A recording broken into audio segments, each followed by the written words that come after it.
At this time, we say good afternoon, ladies and gentlemen. If you're just joining us, welcome to a fresh, brand new edition of the ASHFORD GARLEY Live Show. We're coming your way this afternoon from Detroit. We're also live in Liberia on Super FM 95.5, Super Television Channel 10, and Live FM 104.1 in Liberia as well. It feels great to be back home. As always, I'm telling you, invite a few friends so that we can together have a conversation this afternoon. Folks, I'm telling you, again, the time has changed. We are going to be on there Mondays and Wednesdays from 2 to 3:30, and that will be 6 to 7:30 in Liberia. Until then, folks, what are you drinking this afternoon? Water, coffee, or tea? Get the popcorn rolling as we bring you the best in maximum entertainment this afternoon. Make no mistake, throw no joke on this one. This is yours truly, the medicine of the microphone, the golden voice of Liberia.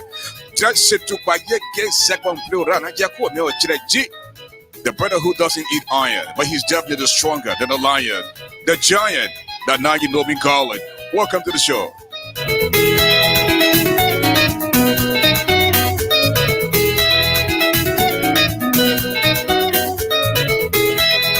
At this time, we give it up for Abu Bibito Fofana, Mona Koti from Europe, Belgium to be precise. I also want to do it for Tawe,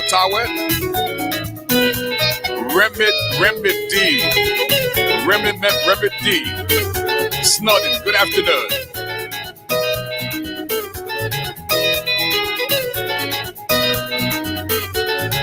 Josephine Hammer, my sister that likes to give me a hard time.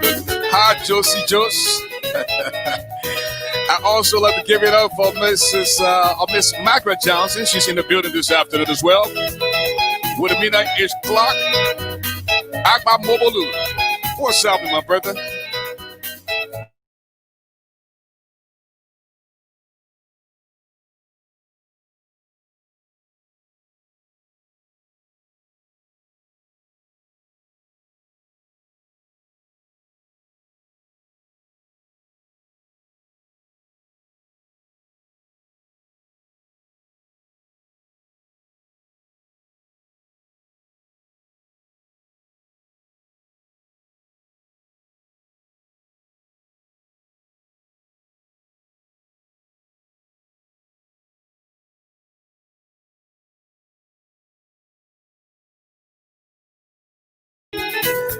This is strange. Okay, I think we're back.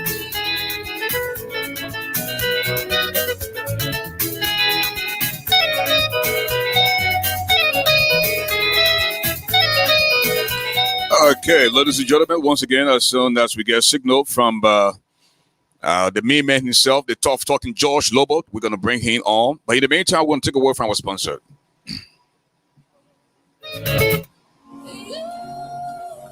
Compassion, empathy, and love. Liberians are known for these things. They reach out during times of sorrows, deaths, and when there is a dire need. Please help save the life of Charles Torway. A small mold on this young man's leg has monstered into a giant tumor, leaving him unable to walk. Very sick, helpless, and is slowly dying. We need to do something quickly. This is why British Radio Africa is partnering with the Liberian Women Advocacy Network International and Legacy Holding Foundation to help raise $21,000 for Charles to undergo surgery in the Ivory Coast. Let's help one of our own, a young Liberian facing life and death situation. Join British Radio Africa on Saturday, October 3rd, 6 to 8 p.m. Eastern Time for a special fundraising musical concert. Proceeds from this event will go towards the surgery of Charles Torway. For more information, please contact 717-683-0783 or 301-768-3029. See you at the concert on Saturday, October 3rd via British Radio Africa.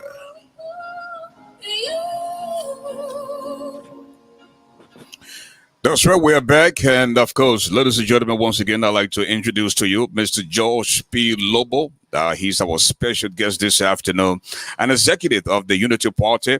Mr. Lobo, I will just give you the opportunity to give us your opening statement.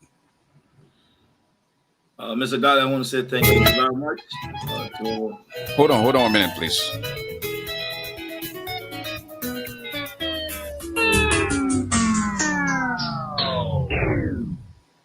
Okay, Mr. Lobo, you're live. ASHFORD, I want to take this time to say thank you very much for the opportunity once again. I'm grateful to be here. I want to begin this podcast, this section with you by thanking Liberians who have tuned in to watch this interview. ASHFORD, our country is at a crucial, critical intersection. And what we do now and later will determine the fate of our country. So today I'm glad to be here to talk about those issues that affect the livelihood of our people and to talk about the way forward for our country. And to begin to talk about some of the situations facing people like healthcare workers. Our country is being reduced, being accused of marketing passports to terrorists and drugs dealers. What an embarrassment to such a noble, great country, Africa's oldest independent state. A signatory to major international organizations. We have been brought to public disrepute. And this afternoon, I intend to join in this conversation to begin to highlight some of these issues and tell Liberian people where we stand as a country and the way forward. And I'm grateful for being here, and that's my reason for being here with you today. Thank you. Again, that's the voice of Mr. George P. Lobo. He's joining us this afternoon from Arizona. Now, let us begin with the upcoming elections in December. December 8th will be the election date, the proposed election date. I listened to the rotational chair of the CPP.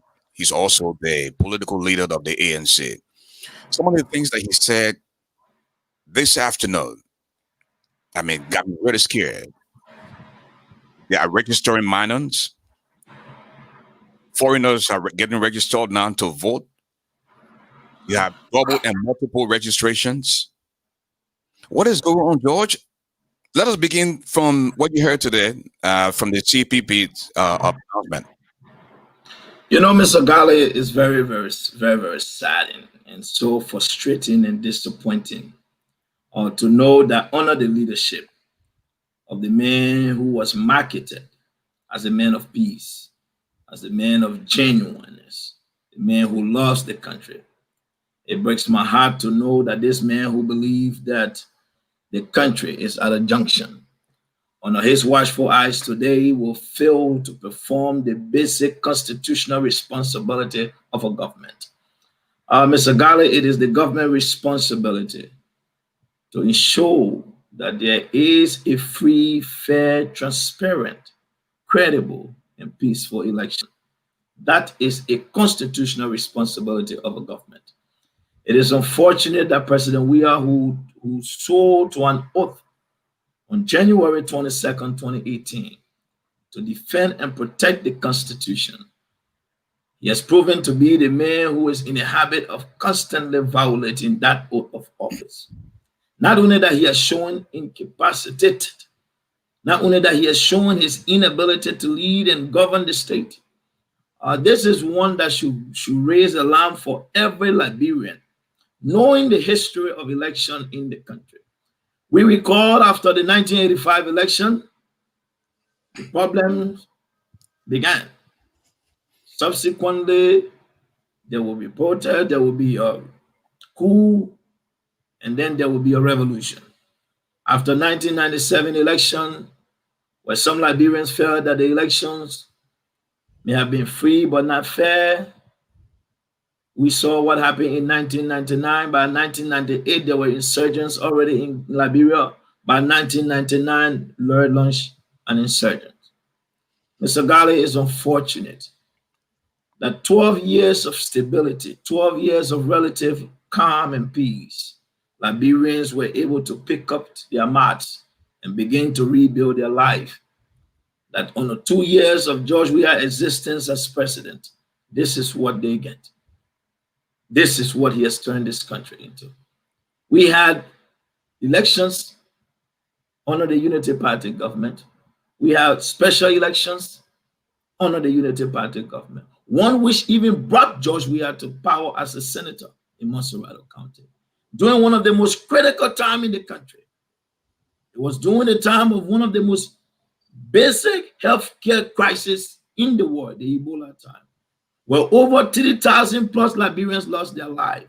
But we did not have this happen. We provided a free, fair, and transparent election. It is unfortunate that President Weah and his government have failed to do it. Not only that, stacking up the National Elections Commission with a bunch of unprofessional, incompetent party loyalists. This is what the country have turned out to be. But I hope, Mr. Garley, I've said to seditionists and President Weah, those who don't read are bound to make the mistakes of the past. I hope George Weah can read from what happened in Burkina Faso to the great Blaise Compaoré, and what happened to Yahya Jammeh, and what just happened to President Keita in Mali. George Weah must not be acting ignorant to what is happening. He needs to begin to open his eyes. George, let us talk about the possibility for elections in December. The original budget for NEC was 27 million, I believe. Now it's down to 13 million. There's nothing such as cleaning the voter roll. We haven't seen that happen yet. What is going on? You know, Mr. Garley, that was one of the major, heavily contested issue when we went to court in 2017, which the Supreme Court ruled that the National Election Commission must take all necessary steps to ensure that the voter roll is clean, and it should be done in transparency and in coordination with opposition, so that to ensure that the repetition of what happened in 2017 never occurs again. It is unfortunate that the government under President Weah have defied the court's ruling, have done nothing to abide by the rulings of the court, because the court itself have compromised itself. The court that should be responsible for interpreting the law, when the court finds herself in the position of misinterpreting the law because of her belly, that is what happened. President Weah and his team have no respect for the Supreme Court, because they know that the Supreme Court was instrumental in misinterpreting the law in the removal of Justice Jani. So there's nothing from the court that makes sense to them anymore. This is what happened when institutions are broken down. We believe in the separation of power, but it's unfortunate in the Republic of Liberia under George Weah's leadership, we have seen the three branches of government have formed an alliance with one. We have seen the legislative branch of government change opposition with the executive, making the executive the first branch of government, and the legislature the second branch of government, and the judiciary remain the third, because the judiciary is there to second emotion and just proceed. What is happening, Mr. Garley, is unfortunate. The issue that whether the condition for election to exist, I will tell you today, based on what I heard from our leaders and from the chairman of the CPP, Mr. Alexander B. Cummings, he speaks for us, and I believe that they know what is happening. And he will not come up to make statements on behalf of the CPP if we did not have the credible information. And it is very alarming. So the fact that the government have done nothing to ensure that this process can be carried out in the way the Constitution requires it to be carried out. Mr. Garley, I will tell you that the issue of election remains questionable. Now, Mr. Molba Molo, who is the chair of the CDC, said on national television that if T5 doesn't win the election in December, he will resign as chairman of CDC. I listened to Honorable Yuri this afternoon, and he said they are calling not only for the cleaning up of the voter roll, they're also calling for immediate cancellation of the new voters. George? Mr. Ure was right. You know, Mr. Garley, one thing I've done in my life since I joined national politics is to be careful with what I say and how I say it. There are people whose job is just to open their mouths and talk. It's unfortunate that Mele Moluba Molu, who will make derogatory, demeaning, irresponsible, childish comments and go free, will come out to the public and begin to make statements, and people gave credence to Mele Molu. The man is the only the chairman of the ruling party whose statements are liquor talk. I don't talk to people. I don't believe in people who engage in liquor talk. I believe in men who are rational, who speak and don't come back to bite their tongue and say I was not normal. I was being impaired. I was on some type of substance. So how sure are you, Mr. Garley, that was not another liquor talk, given his history? But let me say something to you. It is unfortunate that that 10.5 billion of our country's money will be cleared from the free port under this administration and will be infused in the economy, which will subsequently lead to high inflation in the country. That money still remains a mystery to be solved. Moluba Molu is a key witness in that case, who should have been brought in for questioning, who told us he knew where the money went, who even gave his own explanation about the money. Today is running around free. This is the same Molu who told us that the president goes out, solicit money in the name of the country, and then divert the money to his personal use for his selfish gain and personal aggrandizement. It was the same Moluba Molu who told us that the president, who is a feminist president, that the basis upon which he became the feminist president, it is only because he sleep with people to give them jobs, and that is why he's a feminist president. That means the more females you see in government, the more people he has slept with to give them position. This is the man who I should give credence to. I'm not prepared to do it. But let me say this to the Liberian people. What Moluba Molu have said again, it has been a practice of this government and its surrogates. We recall the city mayor from the genesis of this administration was traveling to Banga. He was involved in an accident and somebody's mother, grandmother, auntie was murdered as a result of gross negligence. People were drunk. That investigation went under the rug. Nothing happened to Mayor Koji. The same mayor in district number 13, he moved in with a gang of dogs, Malaysians, to terrorize the Cornelio Crowd campaign. Nothing was done. This is a government that is known for doing things like this. So the CDC continued because the rule of law no longer exists under this government. It is unfortunate that President Weah don't even understand that he is responsible for the execution of the Constitution. I don't know if he took civics, because the executive branch is the one responsible for enforcing the law. This is why the justice minister is appointed by you, Mr. President Weah. The police director is appointed by you. So when these things happen, Mr. Garley, and the National Election Commission appointed by the president, this is scary.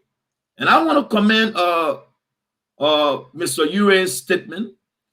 Those are smart people who are experienced, who have been in this process, and they know the risks involved. Mr. Ure worked in a government where the president was forced to resign under immense pressure. We saw Ure at RIA shedding tears. So they know what it feels like. President Weah is walking down that same path. I will tell you, ASHFORD GARLEY, what George Weah is inviting on himself, I hope he understands it. Those around him are just fooling him. At the end of the day, he will bear the consequences for his action. You have a government that has been labeled for doing business with terrorist groups. This is not the first time the issue of terrorism has been mentioned in this government.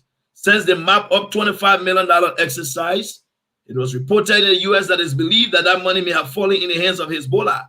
So this government dealing with terrorist group is not strange to them. That is the history. That's what they do.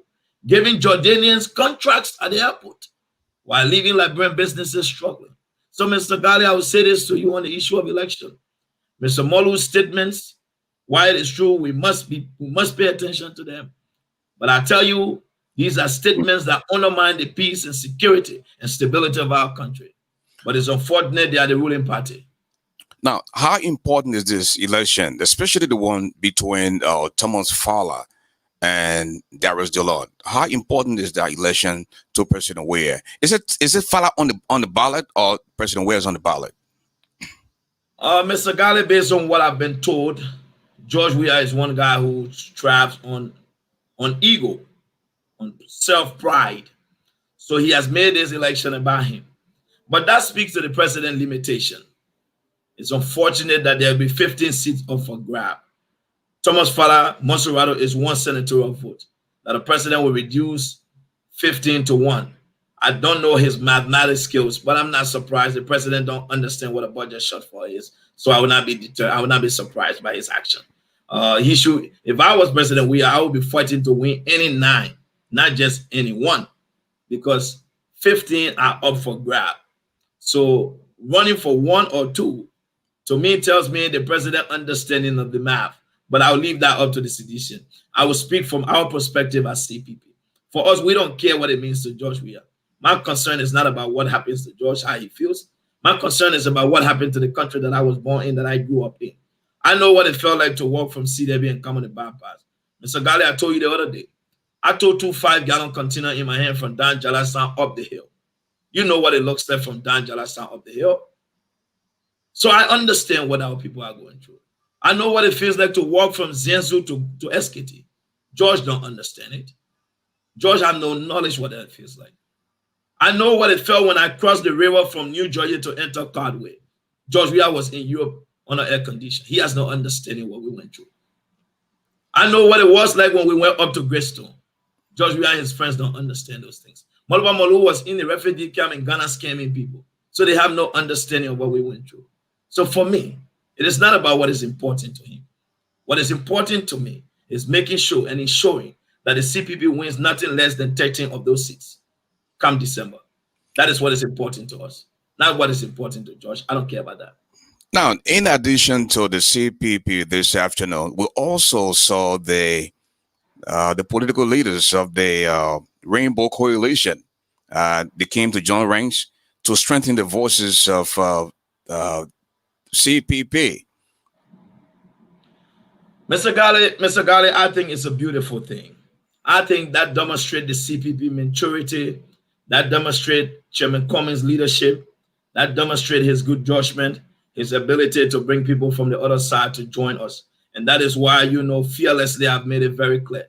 Any disrespect to Cummings, regardless of where it comes from, is a disrespect to me. And that is unacceptable. As long as he remains chairman of the CPP, he enjoys my full support 120%. Anything, unwavering. Now, having said that, Mr. Gali, what that shows to the Liberian people is that the CPP just not collaborating with 4 parties. The fact that the Rainbow Alliance, that it comprises of over 5 different political parties, will trust the CPP and march to our headquarters and say, you know what you people stand for makes sense for the country. That shows leadership. That shows that the Liberian people can trust us. And we know what is at stake. And if they follow our lead, we will not only deliver and rescue the country, but we'll also hold George Weah and his corporates responsible for their destruction done to this country. I want to say to the Liberian people, that's a very good sign. When Liberians were questioning, can the CPP hold? Does the CPP have what it takes to remain united? Now, not only that the CPP have shown strength, you now see other political institutions coming to the CPP. So we've demonstrated leadership, Mr. Gali, and I think it's a good sign for Liberians to look at us. So we've shown that we can lead. Well, if you're just joining us, this is ASHFORD GARLEY Live on British Radio Africa. We're also on 2 local radio stations in Liberia, Super FM 95.5 and Super Television, Channel 10. And we're also on Live FM 104.1 in Liberia. Next, we're going to talk about Taiwan Way. But just before that, we're going to take a word from our sponsor. Stay tight. Work it. Ladies and gentlemen, friends of Dillon, mothers, come one, come all. The battle of the sexy. The yellow ADD girls versus the red devil ADD boys to battle out in the ADD fundraising of the year. In support of the Senator's security and senatorial re-elections day, we're having a fundraising drive on Sunday, September 27th at 5 p.m. Eastern Time via Zoom. The ADD Yellow Ladies versus the ADD Red Devil Boys. Wookie, Wookie, Wookie, that will go win. My people, I'm telling you, the battle would not be easy. Yours truly, the medicine of the microphone, ASHFORD the Giant Garlic, will be the commentator. Special guest referee is the senator himself, the light, Darius DeLong. The godfather of Liberian politics, Emmanuel Yato, will captain the men. Hawa Yomi Moore of Mothers will captain the women. Official jersey, women in yellow and men in red. That will go win. See you on Sunday, September 27th at 5 p.m. Eastern Time on British Radio Africa. That now you know me.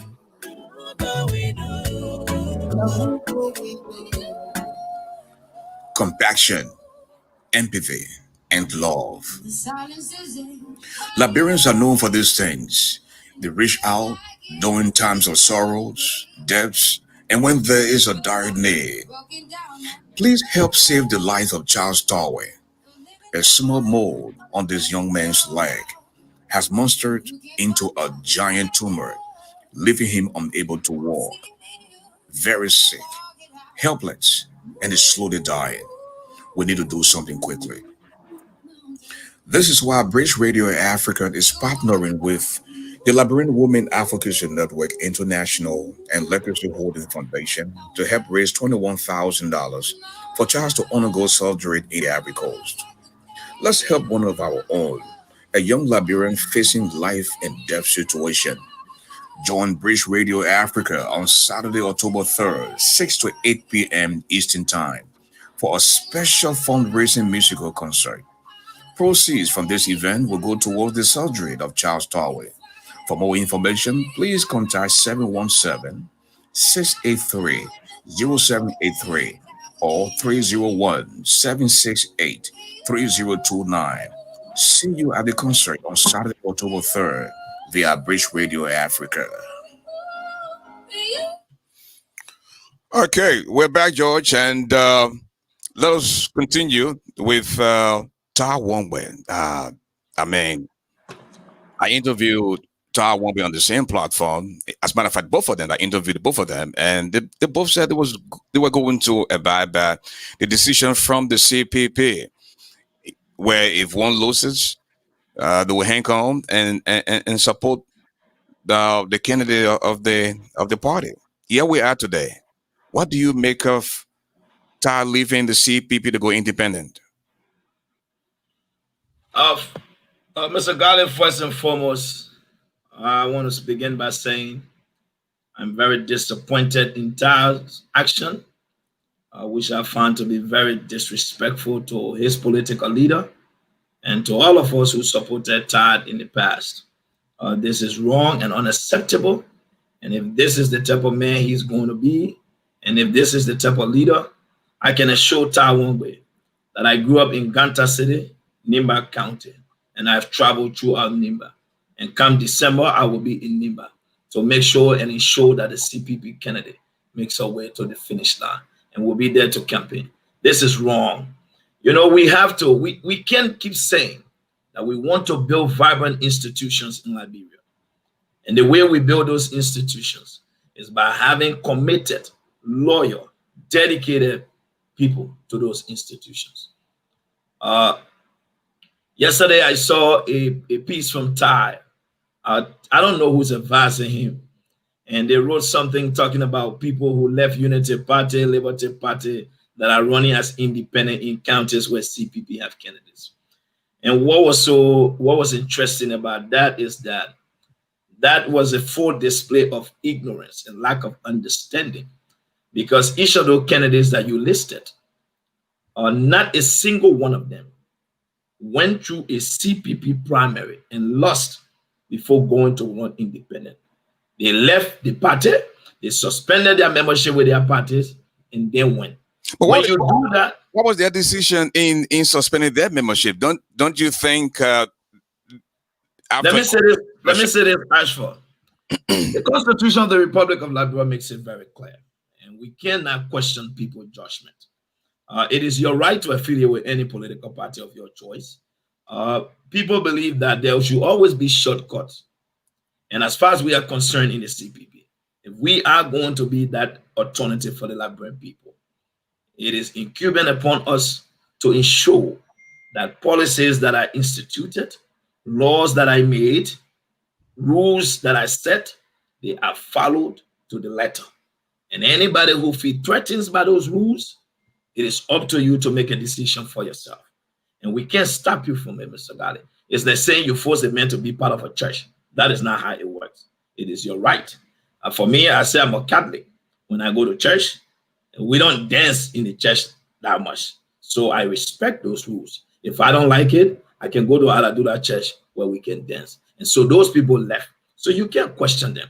What happens is the man who say, I want to be Catholic. I am a Catholic. I am a baptized, confirmed Catholic. I take communion to come to the Catholic church. When the priest is preaching, to stand in the gathering and start shouting and saying, Holy Spirit can sing, that is unacceptable, because you know what the rules are, and you know if there's a place for confession, there's a process. So that is what are we talking about. So those people who suspended their membership or left the parties, it is up to them. You can maybe call them and ask them. We can't speak for them. But what we are saying, you interviewed Ty one way on your platform. You recall Ty was a guy who said that Edith did not want to sign the commitment agreement. The agreement we said that whoever lost the primary will stay and support the winner. So Edith took longer time to sign. And having signed the agreement, Ty went to a process, lost the process. His political leader, our CPP chairman, Mr. Alexander B. Cummings, in a press release said that he met with Ty and it was resolved, and Ty had agreed to put the country first. Wanted to see that Ty Wongwe's intention of putting the country first was to go running as independent. That is unacceptable. I found that to be very disrespectful to Mr. Cummings. But anyway, I don't come from the ANC, so I will leave that to ANC people who believe in Mr. Cummings' judgment, but will support Ty Wongwe disrespect to Mr. Cummings. That is up to them. I'm not from there. But I'm just saying, as a member of the CPB, what Ty did was completely wrong. Ty could have said, I'm going to go independent. We will not have this discussion. He didn't. He went to the primary. So if he had won, what would he have said? We have to be honest here. This is not about Edith. It's not about any one candidate. When you lose a process, you must respect the winner. You must respect the decision of the delegates. Respect the decision of the system. Mr. Gale, we have disagreement on a lot of things. You know, I was very instrumental in getting Amos Tuer on this platform. In our party, Amos Tuer lost the election. I congratulated Mo Ali, and I'm willing to talk to Mo. I'll be talking to him in the next couple of days. Why? It is about the institution. I wanted Amos Tuer, he lost, and that's it. The institution must strive. But I can't say I wanted Amos Tuer, he lost to Mo Ali, I should disrespect Mo Ali, and I come and say I respect Joseph Boakai. That's not right. And any disrespect shown to our chairman Cummings. But Chairman Cummings condemned the primary in Nimba. What a sudden change. Here's what happened, Mr. Gali. In political parties, in political organizations, people will form consensus. At the time, Chairman Cummings condemned the violence in Nimba, the primaries. Don't forget, he also said there was an investigation launched. But you have to understand, Mr. Gali, going to a rerun was very simple. The Unity Party, Liberty Party, and ALP signed a resolution and said that for us, we'll support Edith. So common sense. I don't know how my friends say Mr. Cummings got good judgment, which is just exhibited. Mr. Cummings is a businessman. He understands the negotiation tactics. We are four, right, Mr. Gali? If three agree that they're going to support Edith, even if we do re-primary over primary, re-over primary, what does that change? Nothing. Automatically she will win. So Mr. Cummings decided to save the institution, all the hassle, all the extra noise, since the three other parties have already committed that they will support her, and said, but then she obviously will win. So he decided that the best thing for the CPP is to support Edith. And what I expect for ANC partisans to now do is to respect the decision of the chairman and to support the chairman, not to support her. I see that as a gross disrespect, because in Chairman Cummings' statement in the front page Africa, he is quoted as saying that I met with her and we have agreed. He didn't say I just unanimously decided. So Tar wants to make our chairman look like he was lying, which I trust his judgment and I trust his words. That is unacceptable.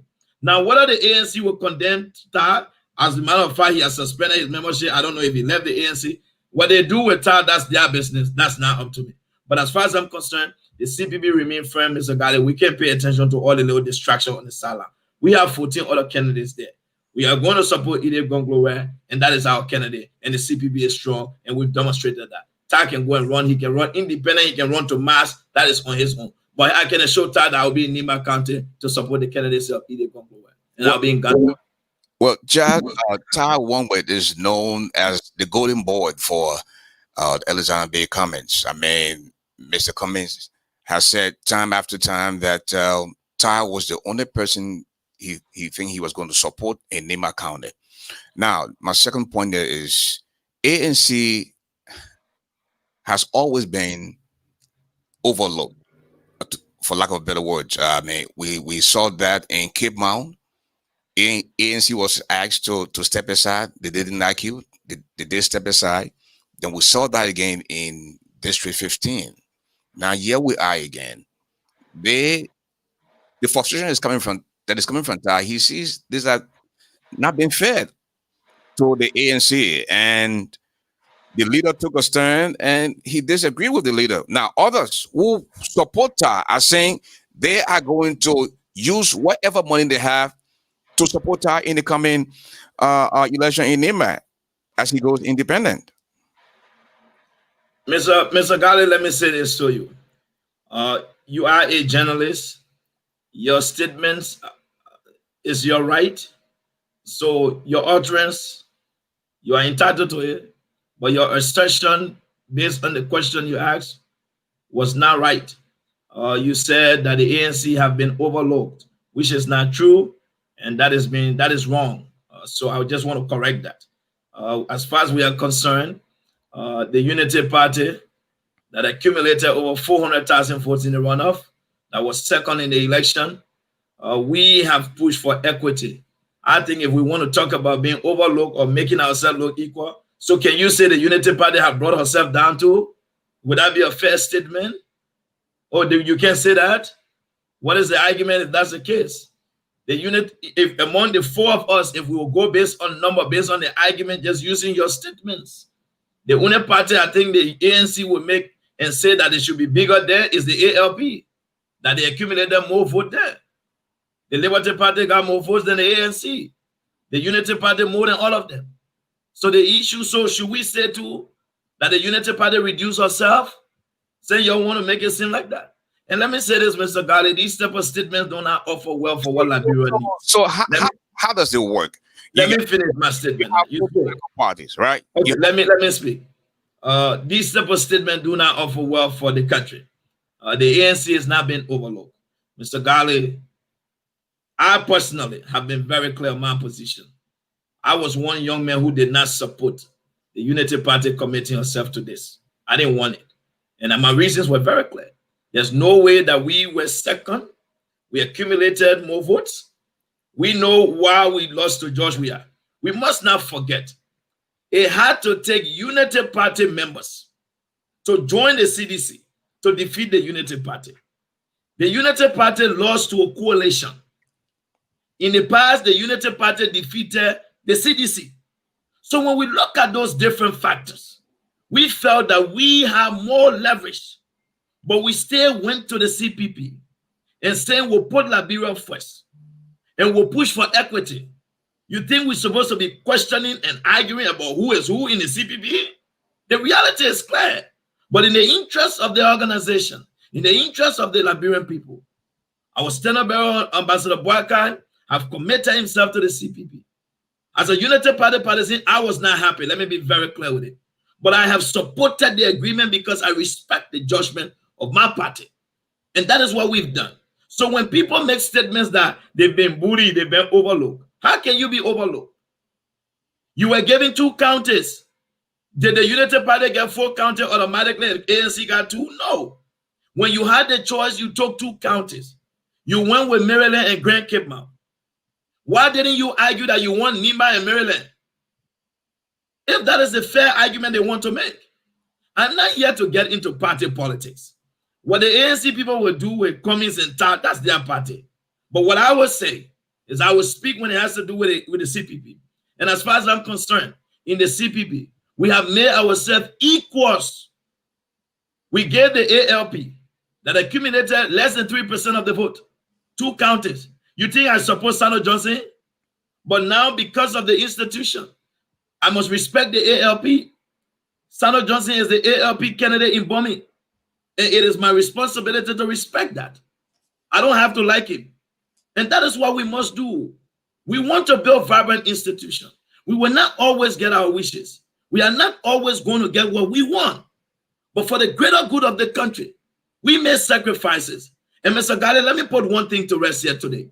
We must also not forget that the primary that they're talking about in Nimba County, the current senator is the Unity Party senator, Senator Thomas Krupi, who is a Unity Party member. Did the Unity Party fuel a candidate in the primary? We didn't do it. So what you're talking about? So should we say the Unity Party has been taken for granted in the CPP? Because we just keep giving. That's what we're doing. In Maryland County, we gave.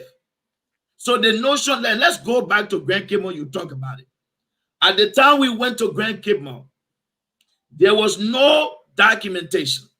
There was no formal agreement between the 4 parties.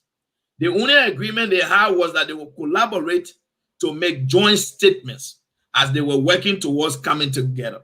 So when we went to Grand Cape Mount, the circumstances were different. But here's why it was different. Grand Cape Mount, the seat of the senator who passed, was a Unity Party senator. So the Unity Party felt that they had the right to replace their senator. Now, if you want to be honest, you mentioned District 15, Mr. Garley, which that statement is wrong and false and misleading. In District 15, you hosted Amos Tuwe. Amos Tuwe was told not to contest. Which party Amos Tuwe come from? The Unity Party. So what are you talking about? Did the ANC bring a candidate in District 15? We told our candidate to hold back, and we allowed the ALP candidate to contest. So we've given up everything. We've shown interest for the country. And I think this is where we need to be at this particular point in time. No one is being overlooked. We respect all 4 parties, and they've been treated fairly. Look, I cannot deal with people's emotion. I don't speak on national issues based on sentiments. Liberians are very emotionally driven. So people have their own interpretations of the rules, and that is how they feel. I can't speak to that. It is their right. And one thing I've learned to do in this world is to respect people regardless of how much they disagree with me. And I don't care what someone else say. I respect their opinion, and that is their right. And that is how I believe. What do you also make of this statement?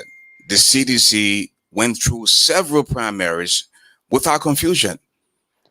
The CPP, that is considered professional and know about what they're doing, can't even do a fitting primary without confusion.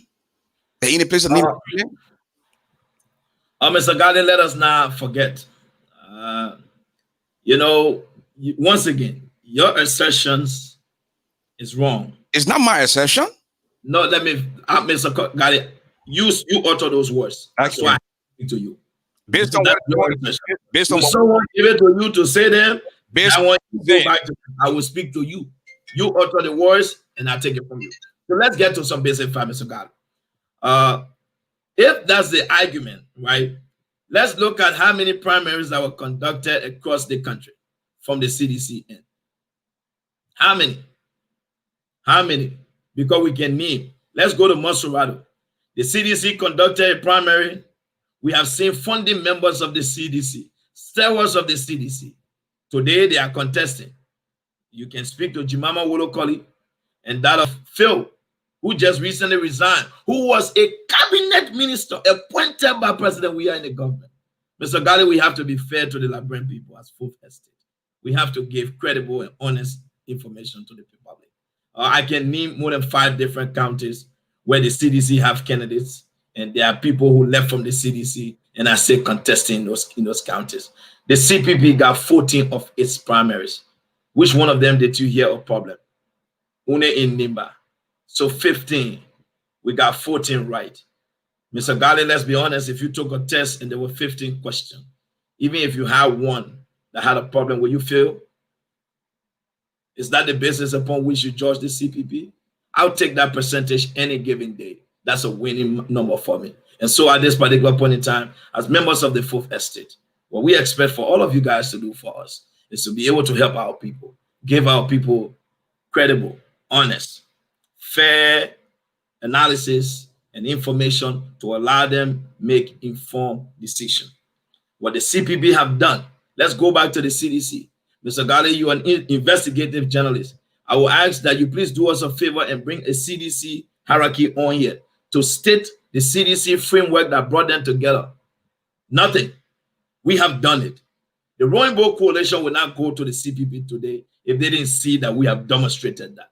Mr. Gali, with alliances and collaboration history in Liberia that falls apart, I think the Liberian people need to begin to give the CPP credit, given all our differences. But we've done and we'll continue to do well. And that is why I say.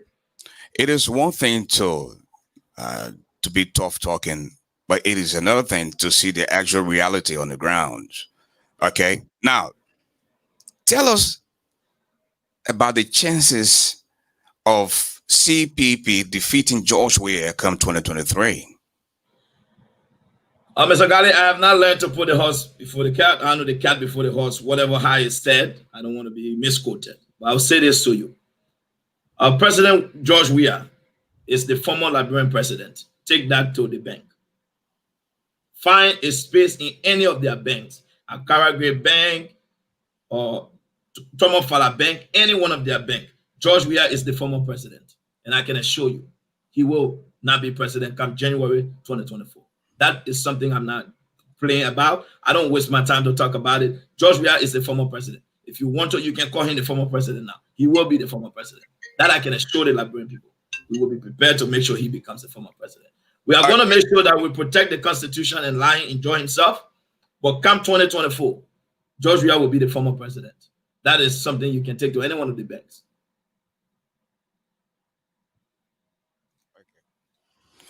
Okay, let us take our play to the folks out there. The folks already started calling from Liberia. Perhaps they're following the conversation via Super FM 95.5 or Laugh FM 101, 104.1, and of course on Super Television, Channel 10.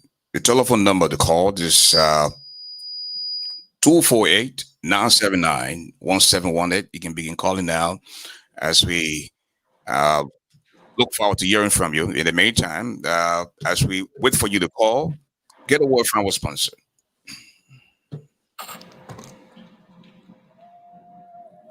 Compassion, empathy, and love. Liberians are known for these things. They reach out during times of sorrows, deaths, and when there is a dire need.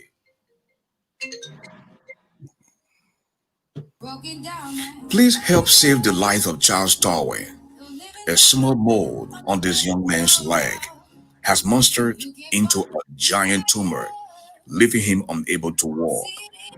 Very sick, helpless, and is slowly dying. We need to do something quickly. This is why Bridge Radio Africa is partnering with the Liberian Women Advocacy Network International and Legacy Holding Foundation to help raise $21,000 for Charles to undergo surgery in the Ivory Coast. Let's help one of our own, a young Liberian facing life and death situation. Join Bridge Radio Africa on Saturday, October 3rd, 6 to 8 p.m. Eastern Time for a special fundraising musical concert.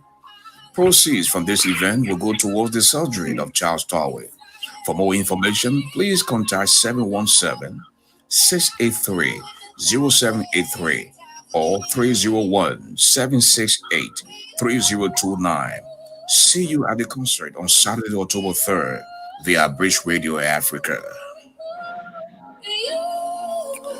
Okay, we're back, and on the line we have Mr. Octavius Gilman on the line from Detroit. Hello, Octavius. How you doing, Mr. Gotti? Do I need to get a pen, Mr. Gotti? Yeah, you need to get a pen. Hello? Hold on, Octavius. Hold on. Okay. Okay. Okay. Good afternoon. Hold on. Somebody's on the line, sir. Mr. Gilman, you go first.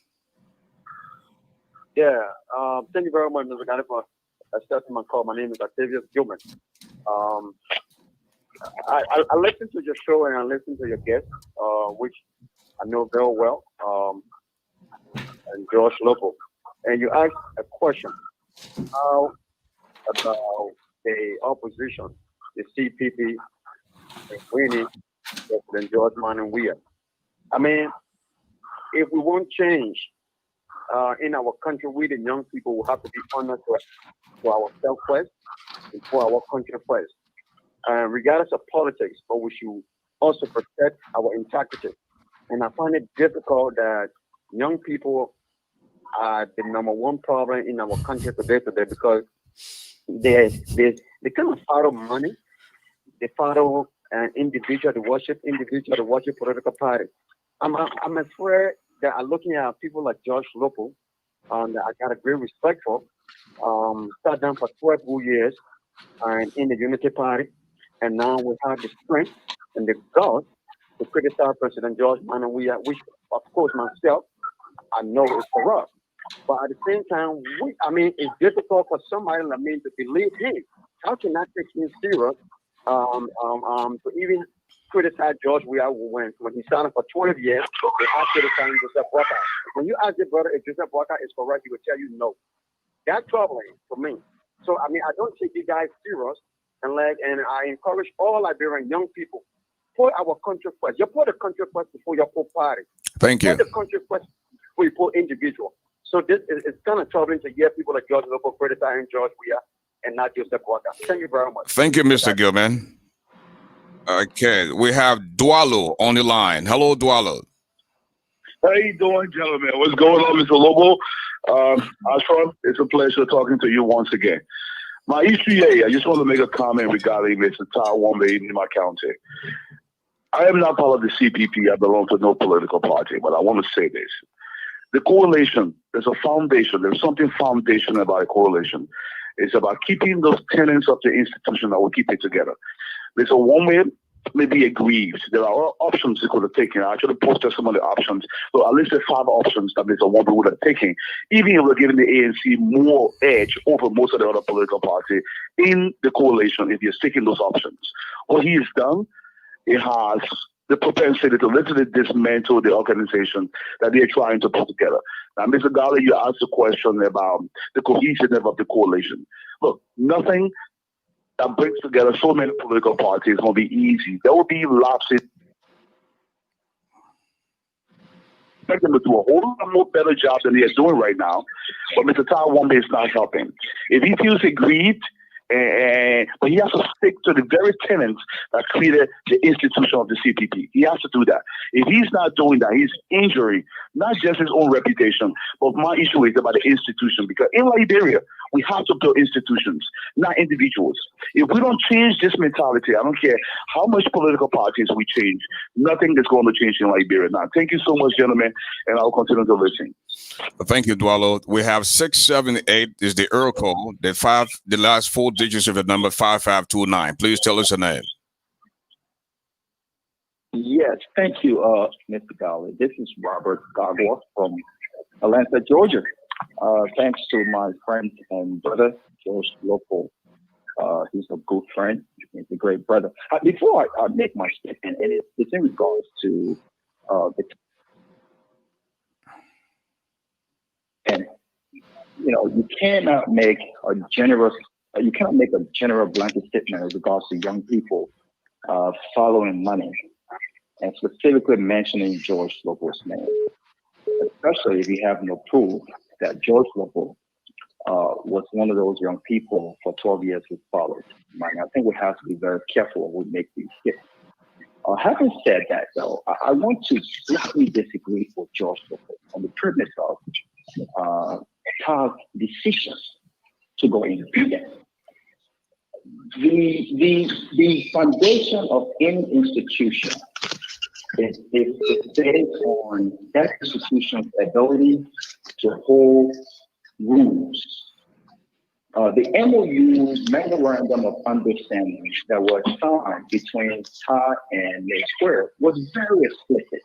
I believe both of them consented to that MOU on the premise that the process would have been fair and the rules would have been followed.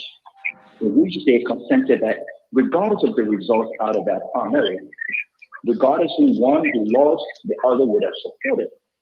Fast forward, you had a primary treated by thuggery, by violence, in which one of the candidates and his delegate could not adequately participate. The primary continued and a winner was announced. You had allegations of assassination, not sure how true that is, right? But you set up an independent review panel. That panel was tasked with the responsibility to conduct its review and get findings. They found that the process was flawed and lacked credibility. They specifically recommended a rerun. And so my issue with the CPP as they present themselves as the alternative to root corruption in Liberia, the better leaders to have a process marked and tainted by corruption, to have an independent review panel specifically recommending that you have a rerun, and to have ignored the recommendation. And three of the four parties endorse the candidate from that fraudulent process is mind-boggling. And I think it's very, very troubling. And so I understand Tara's decisions on that point. That he cannot. So why are you too much noise. I'm not sure what's going on. I can't hear myself. What happened to my chair? Go ahead, sir. I'm sorry about that. I just cut them off. Yeah. And so to have ignored the independent review panel findings that the process was flawed, was corrupt, and lacked credibility. I mean, imagine if these upcoming elections were established in Masterwater County and across all 15 sub-regions in Liberia were marked by corruption. Would it be okay for the opposition to just walk away and say, in the interest of peace, even though there are evidences to suggest that this process is flawed, this process is corrupt, we should just walk away? Thank you, sir. I don't think so. And so I think we have to understand from when Todd took the decision. I don't support him, but I think we have to be very, very careful and honest in our assessment on his decision. Thank you so much. All right. Mr. Emmanuel Toll, thanks for your patience. You next. Go ahead. Emmanuel Toll. Good afternoon, George. How you doing? When you see the fire and you put your hand in the fire, and when it burns you, you will blame the fire and not blame. You had a coalition that was flawed from the beginning. And my good friend George Lobbo and those of the CPP members, the only desire is to replace George Weah. I've always said they have absolutely no plan. Let me tell you what will happen in 2023. It's just the beginning. I mean, the years we have one or two choices. If the CPP is to be a clear alternative, they must do one thing. They must merge, like Elling and LAP did in 2009. That way, you can have an open primary system and everybody can contest. Let me give you a stats that George and other people don't realize. Say this election, Grand Bassa County was giving to the Liberty Party automatically. Do you know that Bassa has only one representative from LP? So tell me, we had one position of the senatorial. LP was given automatically. What will happen in 2023 under this new and current arrangement? LP has only one seat in the Bassa House. Okay, so you're going to give you're going to give the county to LP, or you're going to say let every member contest in an open primary system. The folks at ANC are very naive. They don't understand how Liberian politics works. It's a simple process called delegate system. I can't in trouble. You had an arrangement where 4 political parties came as equals. So in spite of the fact that Bwaka got 28% of the vote, he maintained 25% of the shares. This election and the election committee says that all of the parties must go to the primary with equal delegates.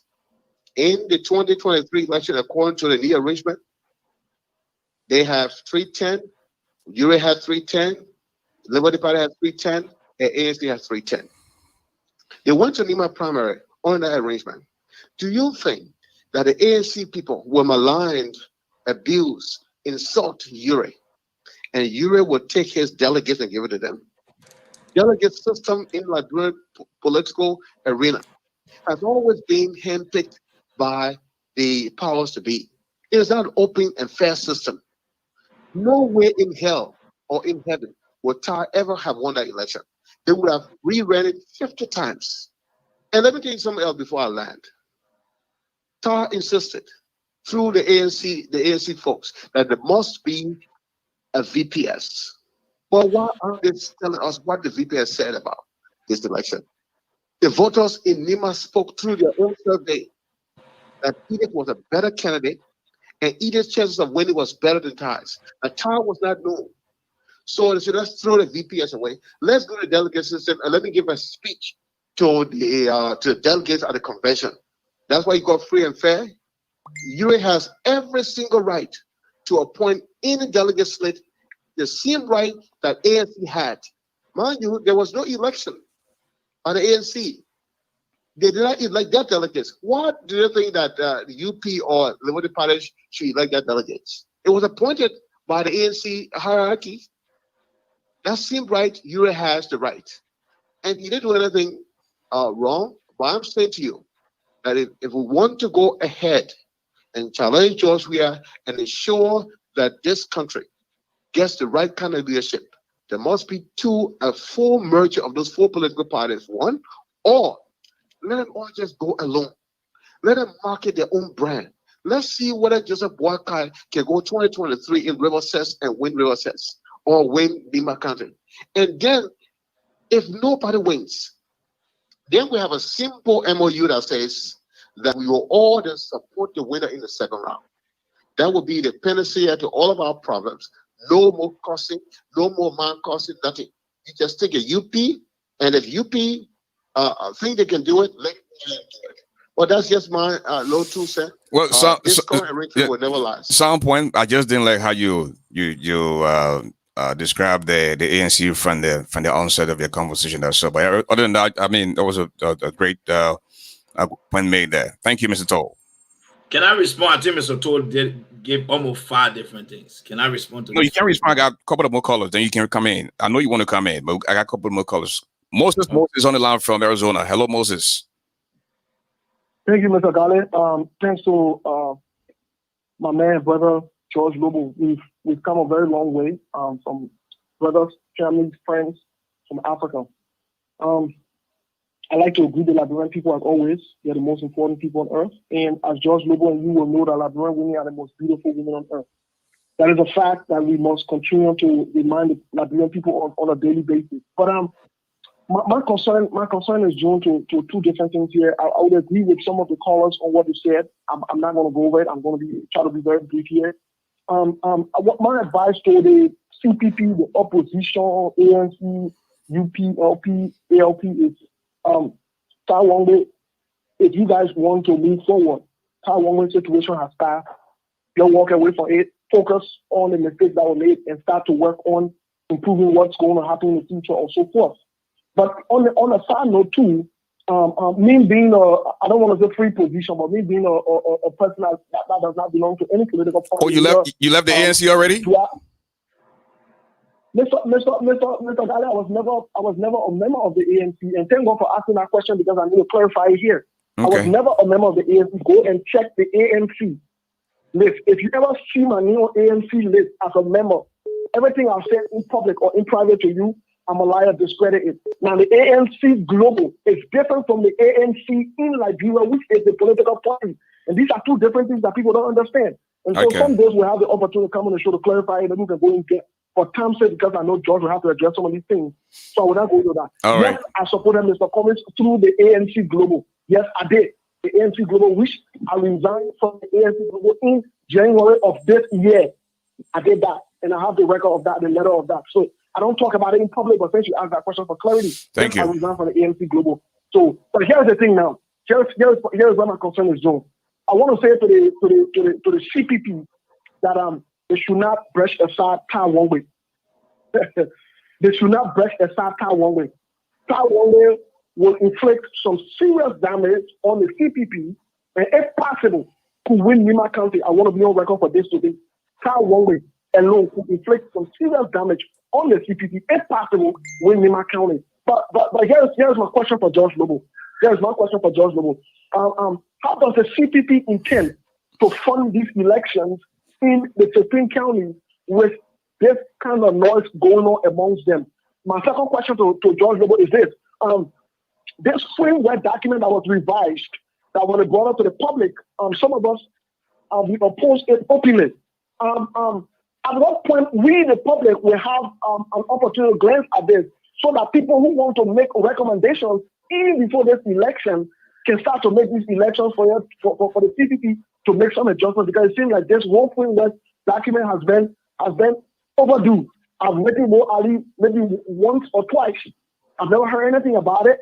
And so we, the public, we want to know, because y'all can say you're providing alternative to the Liberian people, but the framework document you, George Lobo, just spoke about, it looks like it's a top secret thing. What's going on?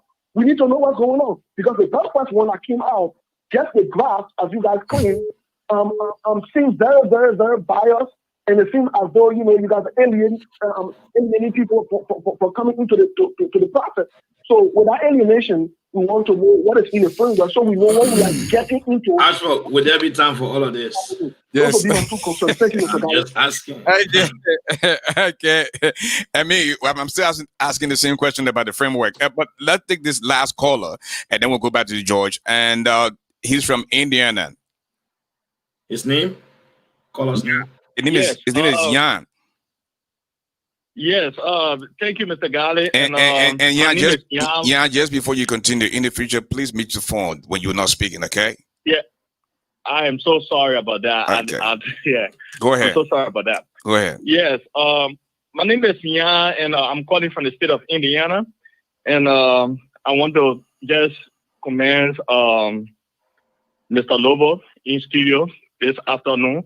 And my question is, the CPP now having a power struggle within the CPP. What CPP have in place to ensure to the Liberian people, that when they take power, come 2021, there will be no power struggle that they have right now within the CPP.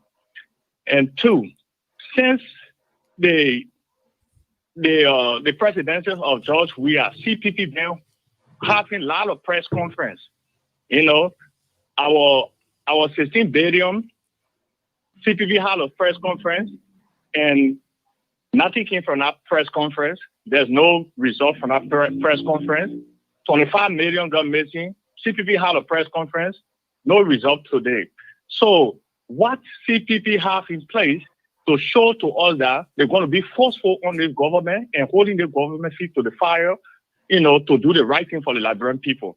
So that's my question to Mr. Lobo. Thank you, Jan. Okay, back to you, George. Okay, beautiful. All right. I want to say, let me begin first just to thank all the callers. Mr. Gade, there was a lot asked of me, and I will do my best to answer as many as possible. Uh, I don't want someone to say George didn't answer my question because some people would say for whatever reason. So please, if the answer don't meet what your expectations are, then I'm sorry, but that is the best I will do. I want to begin with Octavius Gilman. And you know, for too long now, Mr. Gali, I hope we young people can begin to learn as we come along in this political journey. Uh, Politics is not for boys, it's for men. And leadership itself requires a lot of people. When you see yourself as a young man and as a leader who cares about the country, what you say, how you say it, and where you say it matters because it is your character. Having said that, I want to begin by saying to Octavius Gilman, first and foremost, like you said, that I'm a friend to you. I think as a friend, we should learn to respect our friends. Whether we like them or not, you should respect your friend. To come on a public platform and make blanket statements, ones that contradicts your own self, you can't tell people I'm your friend. You have promised in the past. I have video clips of you calling and saying you will support me to run for president. You will support me to run for senator. Or you trusted me to run for senator. You trust me to run for president. But now you believe I take money. So that itself is a contradiction of your own judgment. We young people must first be careful how we say things. Not only that, I have been very clear to you, Mr. Gilman. I've said to you over and over and again, I do not prosecute people in the court of public opinion. That court lies in Liberia, where the correspondents and those, the investigators, they work for Radio DC. I don't work for Radio DC. If you have factual evidence of Ambassador Joseph Numa Boyka corruption, I think everybody in the Unity Party would love to have it because there are people who want to contest against him. I think you should make that public. But running around on Facebook, continuing to demean and attack the character of our standard bearer, that is disrespectful and unacceptable. We must not continue to misrepresent people because of how we feel. Mr. Boyka is one of Liberia's finest public servants. He has been in government for way too long. So I think it should be easier to find his corruption records. You should be able to bring them to the public. Don't just sit and make statements. These things can surpass anywhere. And the notion about him being corrupt, the Liberian people defeated that baseless, irresponsible, childish claim. In 2017, when they got him to the second place. If they believe he was corrupt, he would not have made it that far. So that argument is dead upon arrival. But for the sake of this, every day you attack me about it, I just can't join you. Bring something of substance. Let's take it to the court. Let's file a lawsuit against Ambassador Boyka. But I will not join you to destroy his character in the court of public opinion. Those of you who have done it must stop. Let us discuss people on facts. Give me the report and let's prosecute Ambassador Boyka. Until you do that, when we speak of young people with the future of Liberia, it's not young people that come on Facebook and just make baseless accusation, blanket statements, people character. That's not the type of young people Liberia will want. Liberia want young men who stand for what they believe, who when they speak based on facts, not speaking out of sentiments and emotions. So don't attack our standard bearer on some fallacy with no iota of truth. I hope this is a learning experience for you and you should do better next time. So until you bring facts about Ambassador Boyka, that question has no merit and I'm not going to give credence to it. As far as I'm concerned, he remains our standard bearer and our political leader, and he enjoys my full support. And I support him today. I supported him in 2017. We'll support him again today. And that is my position. Let me get to Dwalu's position. Or Dwalu just made a comment about TAR and the institution. And Dwalu, I want to say you are absolutely correct. If we want to build vibrant institutions in Liberia, this is what we must do. We will not always get our wishes, but in the interest of the institution, this is how we should be able to handle issues. But what TAR did, that's what I said. I don't support TAR any day, and I stand with our chairman Cummings, and I support Cummings' decision. And the CPP got a candidate. Now, let me get to my brother Robert Gwegwa from Atlanta, Georgia. Robert made some great comments. He gave his own interpretation about the CPP. Robert, let me state one thing here. You were referring to the framework. I hope you understand what happened in Nimba. And the facts must be used when we make these type of comments in the public. What happened in Nimba was not a result of power struggle. If we want to investigate who started, who initiated this issue, it was TAR men. So TAR men were the ones, because Edith Gonglo was in the building. She was on stage. It was TAR men that came in when they were not called. Now, we must also understand the primary was contested, supported by 4 political parties. We are not going to go to a process. Because you abstained don't mean that you didn't partake. Let me just let you know today. This is one of the reasons why George Weah is president today. Many Liberians in 2017 sat home and they said, for me, I'm not going to vote. Listen, folks, not participating, you are equally liable for the outcome of whatever happens. It is like there's a bill in the Senate and you decide to abstain from the bill. Maybe you could have been the tiebreaker. You could have been the one vote that pushes the bill over the line. So because you abstain, you also created a situation for the bill. If the bill died because they were deadlocked, that means how you voted, if it was a good bill, it would have benefited the country. So this notion that Liberians are afraid all the time and say, I was neutral, I didn't partake. No, that is not a good thing. That doesn't mean that you're any different from the process. Once you stand that you're neutral, the first thing is you tell any rational person is that you just can't come to a realization of making a reasonable judgment. That is a problem on you. Because you should be able to know good from wrong. You should know bad from good. So the fact that you say you can't recognize bad from evil, and you say that, okay, so since I can, I'll go set aside, that makes you great. No, that's not a good thing. So we need to scrap that out. Now let's come to the issue of TAR, Robert. So the process you claim was fraud and this and that. TAR abstained from the process according to what we learned. Okay, did the Liberty Party abstain? Did the Unity Party abstain? Did the ALP abstain? No. The process went on. 127 votes were accumulated by Edith, and TAR got 6.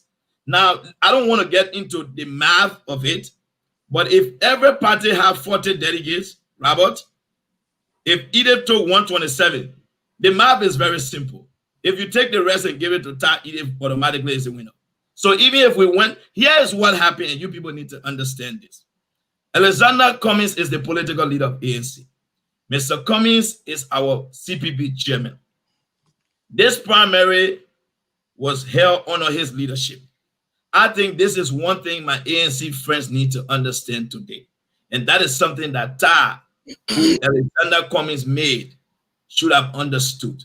That anything that brings Cummings to public disrepute, it is an embarrassment to Cummings.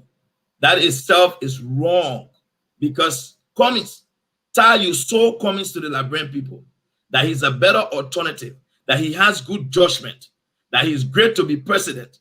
But this same man make a decision, and you disrespect his judgment, and you disrespect his decision, and tomorrow you are going to come back to sell him to the Liberian people. I think, TAR, what you did to Cummings was wrong. You need to apologize to him. You embarrassed the chairman, and I stand with Chairman Cummings' decision. And let me tell you when Chairman Cummings made a decision, Mr. Garley. Right after the investigation was done, Rob, just for your understanding, the 3 political parties signed a resolution.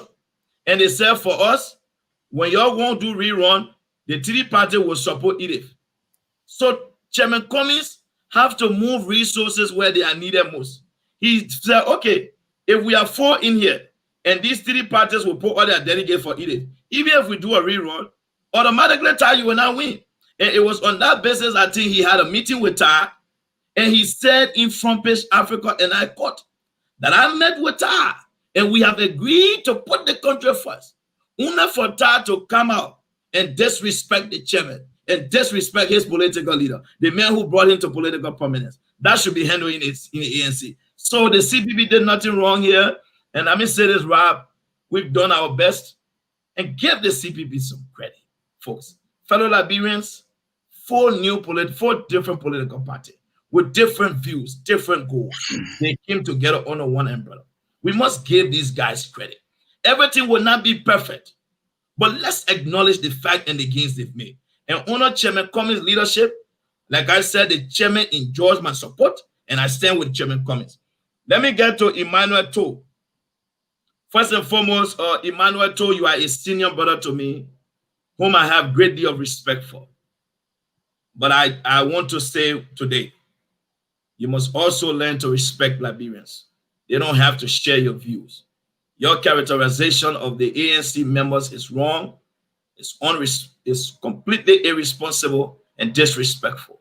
And I do not appreciate it or condone it today, because I've made it very clear. An attack to one is an attack to all four. If you call ANC people naive, the Unity Party is in a collaboration with ANC members. That means we are naive to go to a collaboration with naive people. That characterization is unacceptable. And those are words you should not be coming from you. That is completely unacceptable. Don't do it again. And I stand with them. George, Yeah. I addressed that, George. Move on. No, but it was to me. So let me move on. We don't. No time, George. Okay, Mr. Garley, I'm a CPP member. So just to say this, Mr. Emmanuel or Mr. Toe, you keep giving us these assertions and what you think and what may not. Here's what I have to say to you. The CPP will do what is best for them. We decided, we have an agreement, which is a framework that works. Collaborations, alliances have worked in the world. Liberia is no exception, and we can make it happen. No matter how much you criticize what we do or we're not, we can't get into what you people think about the CPP. What I know is I trust the four people that leads the CPP, and those guys are sound people. They all have experience in different professions. They've been in government. They know what is at stake. They know what the Liberian people want and will do the best thing. And that is my statement to that. Let me get to Steve Bullet. Steve Bullet asked me two questions. You know, I didn't know Steve Bullet resigned. Mr. Bullet, the last time I checked, you know, ASHFORD, you are an investigative journalist. You hosted Mr. Passaway on this platform. Mr. Passaway did not characterize the ANC Global the way Steve Bullet did. So now you got me questioning myself if what Passaway said, who was lying? Was Passaway lying or Steve Bullet is the one lying? Because the last time I checked, we have been told that ANC Global is no different from the ANC. So the Liberian people need to understand, but that again, that's internal politics. But when people come out to say this thing, we need to understand. Steve Bullet said he has never been a member of any political party. And I'm told he's the chairman for the ANC Global in Arizona. In Arizona, he was at the program in Texas where I saw him. He was being, you know, they had an inauguration. He was inaugurated as the ANC Global Chairman in Arizona chapter for Arizona chapter. So again, I'm not going to get into that. I'm not an ANC member. I wish him all the best, whatever decision he takes. Steve Bullet. He asked about CPP intent to fund candidates. Mr. Bullet, the CPP is an organization that consists of 4 political parties that have contested national elections, and this is no exception. Our candidates will be fully supported. Mechanisms have been put in place. I am not the official spokesman of the CPP, so I'm not clothed with the authority to begin to talk about those strategies. So as a result, I will refer you to contact Mr. Passaway, who I think you should have his number, given your history with the ANC Global. He represents the ANC on the CPP in the diaspora, and I think he should be able to provide that information for you. Your next question you asked, Steve Bullet, you asked about the document, the framework. You want to make recommendation and make changes. Steve Bullet is, let me say this to you, my dear brother. The CPP is a collaboration of 4 political parties. The documentation that you saw is an agreement between the 4 parties. It is not the agenda for the country. It is not the platform we intend to run on when we go to national election. So really, the argument that you're making, you want to see the document, to me, I don't get it. Because that document only covers the 4 political parties. And I think it should be our 4 political party members that should be concerned about the agreement that brought their parties together. The last time I checked, you said you're not a member of a party. So how is it that you're concerned about what brings the parties together? If you're not a member of a party, if you want to know, then join one party. Because that document is about the 4 political parties, Steve. It's not about the Liberian. That's not our platform for the country. So when we get ready to run the national election, y'all ask us for the CPP agenda to transform Liberia. We'll present that to you people. But the CPP framework or document for the 4 parties is for our partisans. It's for the 4 parties. Okay? That's my answer to that. Let me go to Jan from Indiana. Jan said the CPP is having a power struggle. I don't understand your definition of power struggle. The last time I checked, the CPP chairman, former chairman Wilfred Benedict Ure, turned power over to Chairman Cummings, who is the current chairman of CPP. Have you seen Joseph Boakai say he's supposed to be chairman and Cummings is the chairman? Did you see Nyomdi Kanga Lawrence today in your address to the CPP headquarters say, you know, I was supposed to be the chairman the moment they gave it to Cummings? So where's the power struggle? You know, folks, we cannot speak out of emotions. The wordings we use to characterize this CPP thing, we need to slow down. We need to drink and take a deep breath. There's nothing like a power struggle in the CPP. When was the last time you saw George Lobo say, I'm the official spokesman of the CPP because I can articulate the issue? No. So how is there a power struggle? My dear brother, there's no power struggle in the CPP. We believe in the chain of command. Chairman Alexander B. Cummings is the CPP chairman, and he's the head of the CPP. Until someone else takes over, there is no power struggle. And that is why to this morning when we had the press conference, it was the chairman who read our press statement. All right? Okay. The next question you asked, let me go to his last question. His last question was, CPP been having press conferences. What do we have in place? Because nothing have come out of our press conferences. But again, let me say this to you. It's sad for you to know that political parties are protected under the Constitution. The goal of political parties is to organize themselves, contest elections, and win elections. Keep the government feet to the fire. We bring these things to the public to show them how the government is performing. In our statement today, we made it clear that we will take legal action and political action. So what I will actually do, wait and see what the CPP political and legal actions will be, and that is how we intend to hold the government. We can't do anything other than that. We will remain stable and peaceful because we are a mature political party. You're not going to see CPP member with casket in their hand say we're going to go sleep to the embassy. We ain't doing that. That one part, forget it. But we'll be peaceful. We'll follow our legal channel, and that is what I can assure you. Thank you, George. We'll take a quick break. Perhaps 2 more callers, then we can cut this a day. These days, everything seems difficult in Liberia.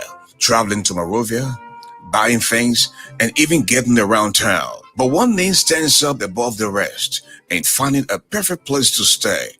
Whether you live in the United States or Liberia, OBG Real Estate Company is your best option for buying, building, or listing your home in Liberia. With over $25 million in insurance on our business, you can sleep at night knowing when you buy or rent a property in Liberia. With OBG Real Estate, you will have peace of mind and sleep at night. For more information, please contact OBG Real Estate at 810-333-3955 or 810-986-7089. We can also be reached at otovius@yahoo.com. But hey, okay, I believe we have 2 callers on the line, starting off with 267.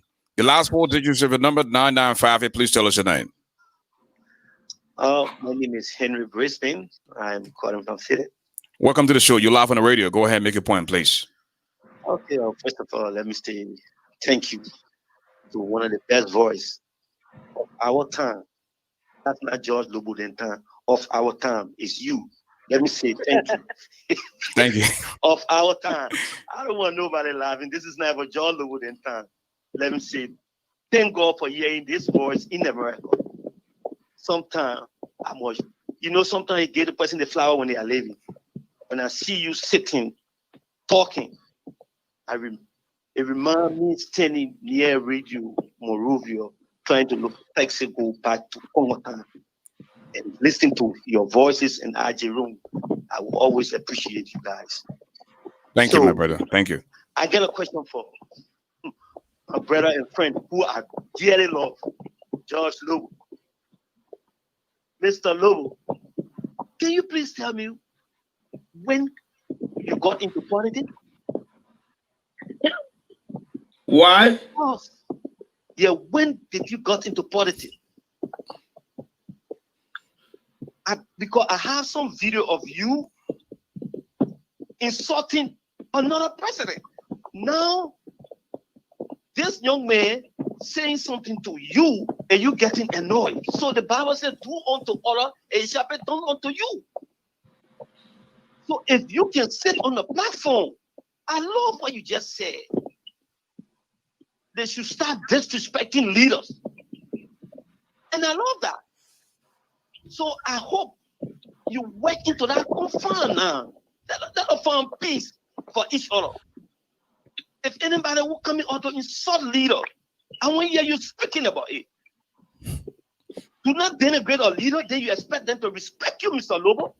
This is why sometimes I disagree with you. You see this man I got to show? I will forever respect him. He made a remark one time, and I went on the video. I said, look, you don't know this guy, but I know him. Move.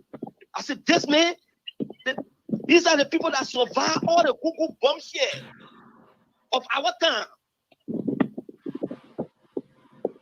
So I know these are the people that we listen to when they say, look, this is what happened. They report, we can't argue. We from the settlement, we don't argue. We know they're telling us the truth. But Mr. Lobo, I want you to please tell me when you got into politics. Thank you. Thank you, sir. Okay, 770. The last 4 digits of your number, 2264. Please tell us your name. Yeah, Mr. Garley, how you doing? Good afternoon, this is Alana King. Hey, welcome to the show, my brother. Alana King? Yeah, thank you. Is that Alana? Yeah, Alana King. They may not want to see you. King, and I loved George Lobo DLA too. Just to add on Mr. Griswold's statement, and Mr. Garley, it's kind of sad to watch when you watch the opposition playing the game. It's almost the same thing. The opposition are even more dangerous to themselves than Plaxico Bird shooting himself in the legs. You know, these guys, before even 2022, this guy would be dismantled. You know, nobody will remember them. They will have different people that will stand up to face George Weah, because the way these guys are going, you know, Mr. Garley, it's so sad to watch. I see George Lobo that I would support even today. George Lobo said he run, I will leave everything in my job and my business and follow him Liberia to help run his campaign all in the mud and wherever. But he talk about being transparent. But when I watch him, you know, on his other on a show yesterday, he said that anybody that will get at Mr. Comey, they will have him to deal with. And I watched this Rosalind play on her platform, post that video, bashing at Mr. Comey left to right, calling him dummy and all this stuff. And just the way he said one word. You understand me? But but they are talking about credibility. And I listened to, look, let me tell these guys, I always say when you plant corn, you're going to harvest corn. There's no way you're going to harvest beans. What the opposition started, cussing word, the president and other people in his clique can deal with it. But these guys that come from the civilized world, we that grew up in the fence, that used to look at the people there in the zinc houses, we are not used to this. And I know these guys, Mr. Comey or Mr. Barker would not even last 1 month with people insulting their mom or their wife before I would say their grandma. They would die from heart attack. But they support this stuff. They're supposed to debunk this attitude, and they're supposed to stop it before it went viral. But now it's like, I see y'all assembly, all these people know these people. They know that you them, they are killers. George Lobo them and Yasimba them, they swallow the egg. And because of the hate of this president, they don't care what happened to our country. And some of us care about the country. Like me, they can say I'm sedition, I'm not sedition. I supported the UP government. Any government that is there is my government for me. I don't vote. But I support any government that comes to power. That's what I do as a Rastafarian. I support my government. If they do wrong, I talk about it. People, even the citizens can say, my man, sometimes you need to chill on us. But I talk it if the president does wrong. I talk it. But the opposition, the thing that started, I saw Yasemba, she was crying when the calls coming. And they even calls coming, yeah. They just warn me off. When comment get there, when comment or Waka get there, they know what kind of insult they're going to meet. They see the thing that going through, so we are like, yeah, warm up. For the Liberian people, that is nothing. But I think they don't debunk this stuff there, but they talk about credibility and all these stuff. George Lobo talking about anybody that want to bash comment, he was going to bash them. Coach Scott bash comment for almost an hour. Just the way he did nothing to come or to Costa. Yasemba didn't know that you were then so on to destroy our country, but they kept it until you made her mad. Then she go and say, but these are the people that say they are talking about human rights, man. These people are bullshitter, man. Yeah, these people are bullshitter, Mr. Garley. Alanta, I said, Alanta, do my business, but these people are destroying our country. Alanta, where's my suit? No, I got you, Mr. Garley. I got you. Don't worry, I got you, brother. Thanks for calling, bro. These guys, Thanks for calling. Our country, man. Thank you so much, Alanta. Thank you, bro. Yeah, with their politics, yeah. Okay, we have two more callers, then we'll go back to you, George. 612 area code 93. I said two, but let me write the person. 9343. Please tell us your name. 612. Yes, ma'am. I'm calling from Detroit. My name is Gwen. Mrs. Gwen, going long time. Not bad. So how are you? Good. I want to just talk to my small brother George Lobo, as he called me big sister. We were happy and not happy to be part of this collaborating party group. Some of us have said, and we have explained it over and over again, that we will continue to support individuals and not a whole group of people. Because some of us cannot sum up what we see happening in Liberia again. People in Liberia want George Weah out, not because they don't like him. They want him out because of the hardship in Liberia. People are suffering. We don't even need to explain the things that are going on in Liberia. But the CPC will not give us those same corrupt people to represent these people. Then that hypocrisy is better that George Weah remains in power, and if that's the case, he will remain there. Because we will not support those corrupt people that have literally looted our country. For 12 years, UP was there, and nobody is insulting Weta. Nobody will insult him, but people will talk about those things that UP, of course, UP, what they did, they institutionalized corruption. They did under the Ellen's Watch government. Corruption was institutionalized. Things were done that were not checked, and based on that, George, we are seeing that he has the platform again to do those same things for the Liberian people, and nothing will come out of it. And now these four political parties, they are again trying to recycle these same corrupt people. These people that stole our money, everybody know. These people that brought war to our country, they are trying to recycle people. What are they trying to protect? What are they trying to protect? We don't understand. We want change, and change will not come. We're putting new one and old one in new battle. Change will not come. We're recycling and relabeling. We want change straight from the beginning. Like how your mom bore you. You come new into the world. That's the kind of change we want. Because if we don't do that, out of power, we will be at this drawing board fighting and crying again. We don't want people that have looted our country resources. We don't want people that take all our money, come and bring it to America, and their children there got everything. They cannot show us their source of wealth before the Civil War. And these people got money now, millionaires, and bring it. And don't get me wrong. And when you talk, they say you're jealous. Of course, I will be jealous because this country is for all of us. Everybody deserves the right to sleep and eat and go to school and have basic needs. So when they are exploiting the country, it hurts us. And for them to come to think that they will recycle people and bring them back and put them on us, and these people are corrupt, that will go forbid. That doesn't say ANC is arrogant, ANC is greedy. If they're greedy, I understand it. Because tell me what ANC have stolen for anybody. Tell me what ANC stolen for anybody. The people who you need to be calling greedy, y'all know that. They're there, y'all know they're not the one who stole, brought gun and held us on the gold point. Now people rape and kill and divert our resources for their personal account.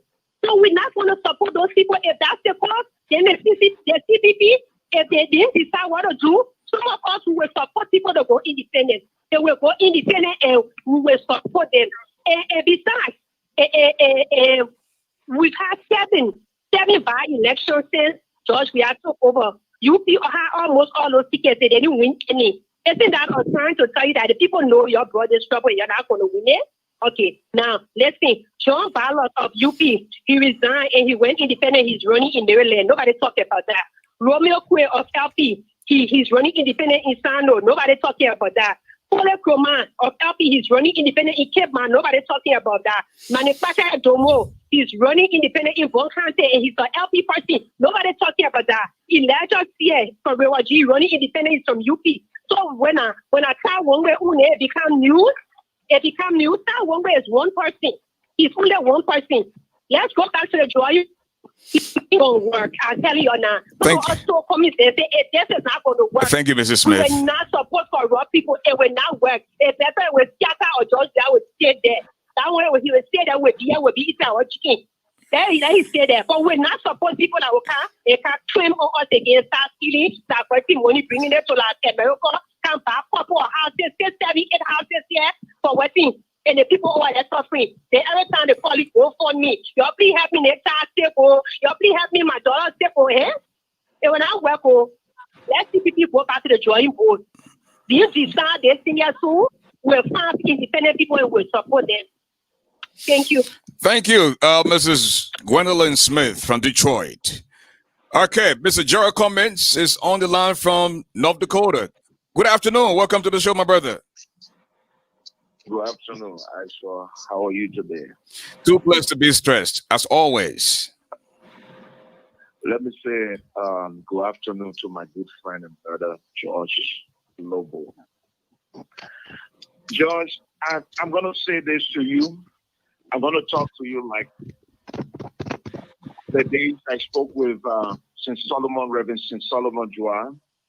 I'm going to talk to you like the days I talked with the late Thomas Vickerty Wowoyu. I'm going to talk to you, George, like the days I spoke with Councillor Charles Walker Bronskin, the late. And I'm going to talk to you like the days I talked to Eze Akisaya and George Howell. You know, I said something, Aisha, and I know you will take access on this in few 2 years to come. You'll play the access on your program. When they started the protest, before the protest, I came out, I warned the Liberian people and the president of the Republic of Liberia. I said, look, there will be protests in this country. I told Madam Cecilia Coffee Brown, I called her, I said, go and tell President Weah there will be protests. He must govern himself, there will be protests. When the organizers had the first protest with Emmanuel Cyrus, that was a good protest. When the second protest came, I confused a few individuals, some of whom are podcasters, talk show hosts. I said, listen to me. If you join this group, this protest, the organizer, it will amount to nothing, mark my word. If it happened, I'm not a real man of God. I said, you see, all the organizers, they will scatter and split. They will insult one another on Facebook. People say, oh, Mr. Cummins, when you were in the country, you talk. They didn't change a thing. You will bring a change. I said, okay. And I saw it happen.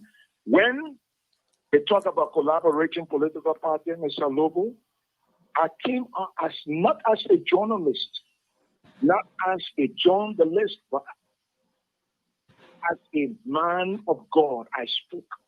I said, before we get to 2020 May senatorial election, this group will crumble. They will fuss among themselves. They will fight. There will be commotion before we get there. And I will say this to you, like I told the late Councillor Charles Walker Bronskin in the office of Bishop John Kunkun. I said, Councillor, yes, put your house in order. If you put your house in order, God said, I should tell you, you will never see the marshal. Israel Akisaya, I repeated myself, 2017, and he insulted me as a devil worshiper. And I told him, I said, if the Liberty Party don't pay a heavy price, you, Israel Akisaya, you will come nail me on the cross. If it does not happen, then I'm not a genuine man of God. And George, I got a lot of respect for you. I think one upon a time, I tried to push you in a particular direction. And I still feel that you're capable of being in that direction. You are a young man like myself. I may be your big brother. You're a young man like myself. But George, there is a writing on the wall, and it's not going to pass nobody. There is a writing on the wall, and it will not pass anybody. We are at a crossroad.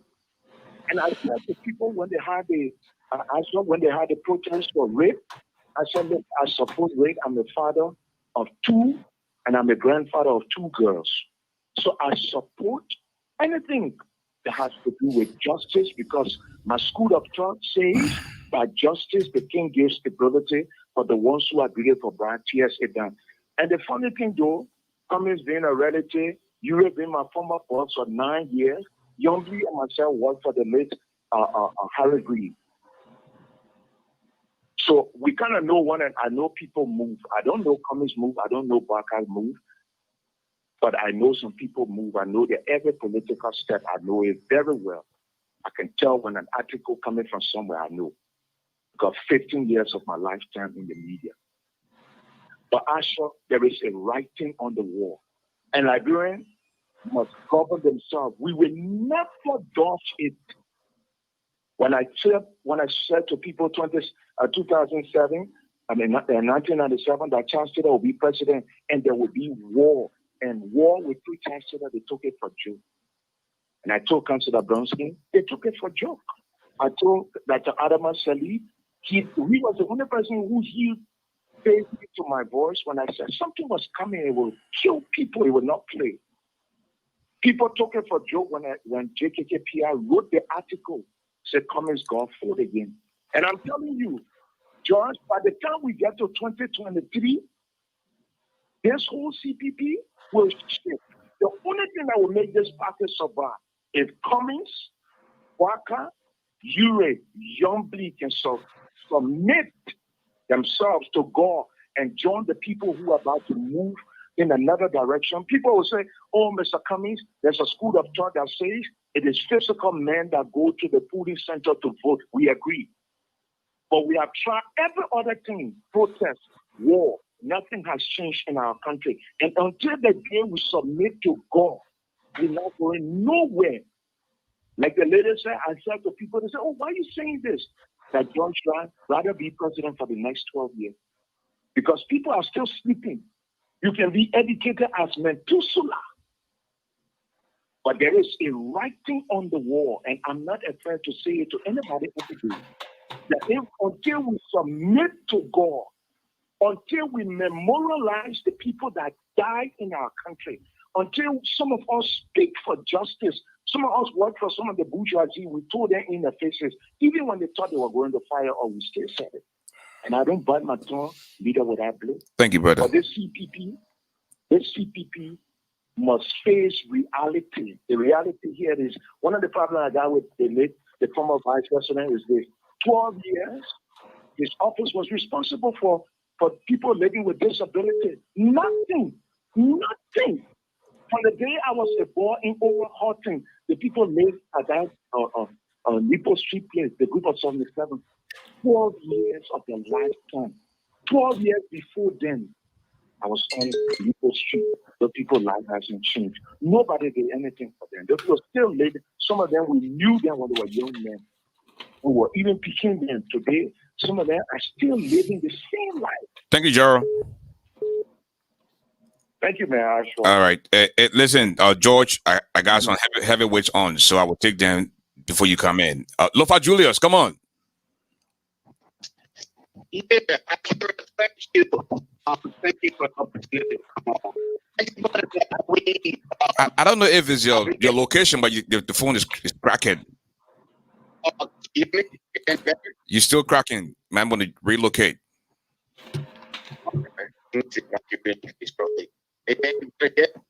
Not any better. You might want to hang on and call again. Let's take Ben Senvi. Hello, Ben.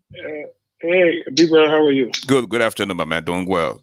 Yeah, tell George he in the hot seat today. It's good that everybody's getting involved and taking. And I have been following. As a matter of fact, congratulations for the show. I think it was very informative. But I wanted to just share some light on some of the premise that was laid in the beginning regarding the TAR situation. And I continue to say, I said on another network, and I will say again, that I feel there was a failure and a breakdown of leadership at different levels with this issue that came about when it came to TAR. I know people say, yeah, he participated in a primary and all of that, but at the end of the day, what happened, I feel could have been avoided. And I know it could have been avoided because I was one of the people in the background. I was one of the people reaching out to him. I was one of the people trying to call on the leaders. When you have, Mr. Garley, I'm speaking from a position of strength here because I know what it is to run for office in Liberia. I know what it is to invest and put everything you have into a process. And at the end of the day, even if you don't win, you also want a dignified exit. I think what happened was not done properly. I thought the Unity Party, my own party, the Liberty Party, and the ALP coming up with that resolution right after the Independent Commission issued us a statement condemning what happened in Nimba. I thought them coming out with that resolution was not the right way to go. I expected them to have privately reached out. I'm talking about the leaders, reached out to TAR, called him to the table, and sit him down and say to him, listen, we are stuck. This is where we are. And then you gave him the opportunity to ultimately make a determination. Because the truth of the matter here is that the MOU that he signed, right, by the verdict of the Independent Commission, that MOU was voided because the Independent Commission said that the process was not free and the process was not fair, and that it did not conform to the dictates and to the thing of the CPP. So listen, I feel I know exactly where George is coming from because I'm also in the same position that he's in. I'm one of those people who in the background calling and trying to figure out to see, and I know sometimes we come from different angles, but I know there's a lot of passion that's involved. My only hope here is that the passion that we have, we are able to put that passion in making sure that this thing works. I was excited to see all the 4 political leaders stand today. I'm excited. I just saw on TAR one-way page, he just left Vice President Joseph Boyka. I thought this is what should have happened before this thing exploded the way it exploded. And so at the end of the day, in the end, Big Brother, and then I'll take up all your time, is I just want to say, what we need to do now is to do some soul searching. Let's do some soul searching.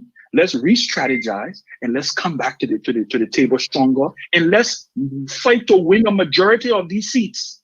Let's fight to win a majority of these seats. That's what is important right now. So, let all the sniping stop. We will deal with our internal conversations. Let's have those internal conversations. Let's have those tough conversations because they need to be had. Because at the end of the day, if we don't, I would rather it happen today. I would rather these things happen in 2020 than it happen in 2022. Because if it happens in 2022, you think the bottom has fallen off? Oh, watch and see what will happen. See, defense will jump in the street if it happens in 2022 because they will say, you know what, we got a free rein to win a second term. So, George, thank you for always standing up. Thank you for representing us, our generation, so proudly. I want to commend you. I congratulate you. And I owe you a plate of dry rice when you come to Charlotte.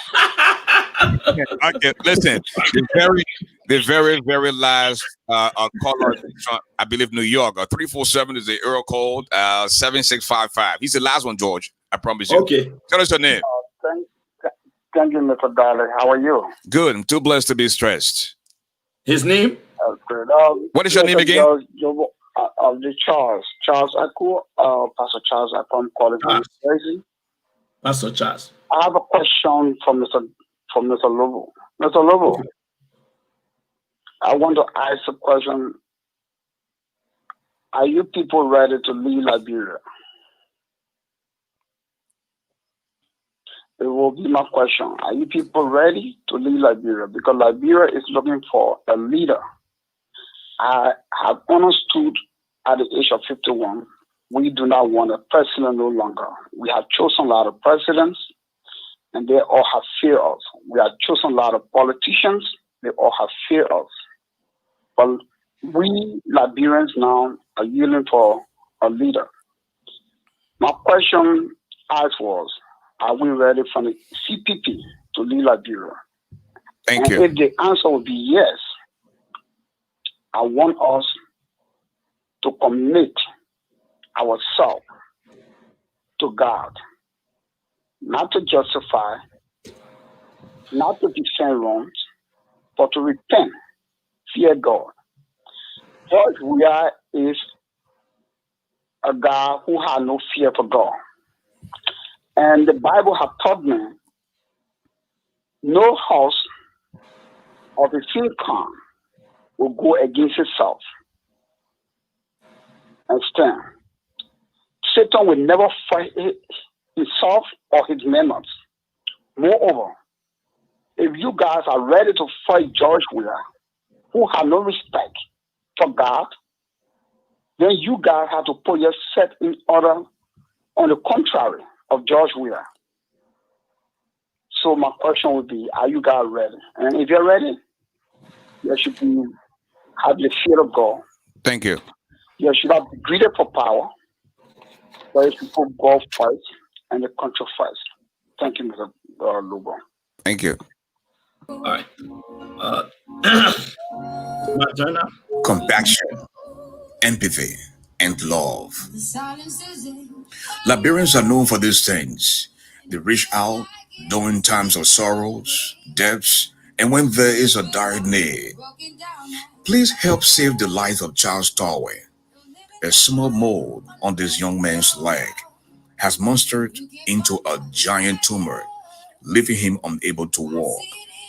Very sick, helpless, and is slowly dying. We need to do something quickly.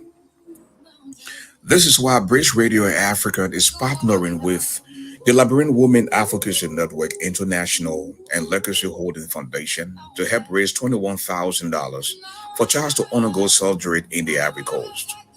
Let's help one of our own, a young Liberian facing life and death situation. Join British Radio Africa on Saturday, October 3rd, 6 to 8 p.m. Eastern Time for a special fundraising musical concert. Proceeds from this event will go towards the surgery of Charles Torway. For more information, please contact 717-683-0783 or 301-768-3029. See you at the concert on Saturday, October 3rd via British Radio Africa.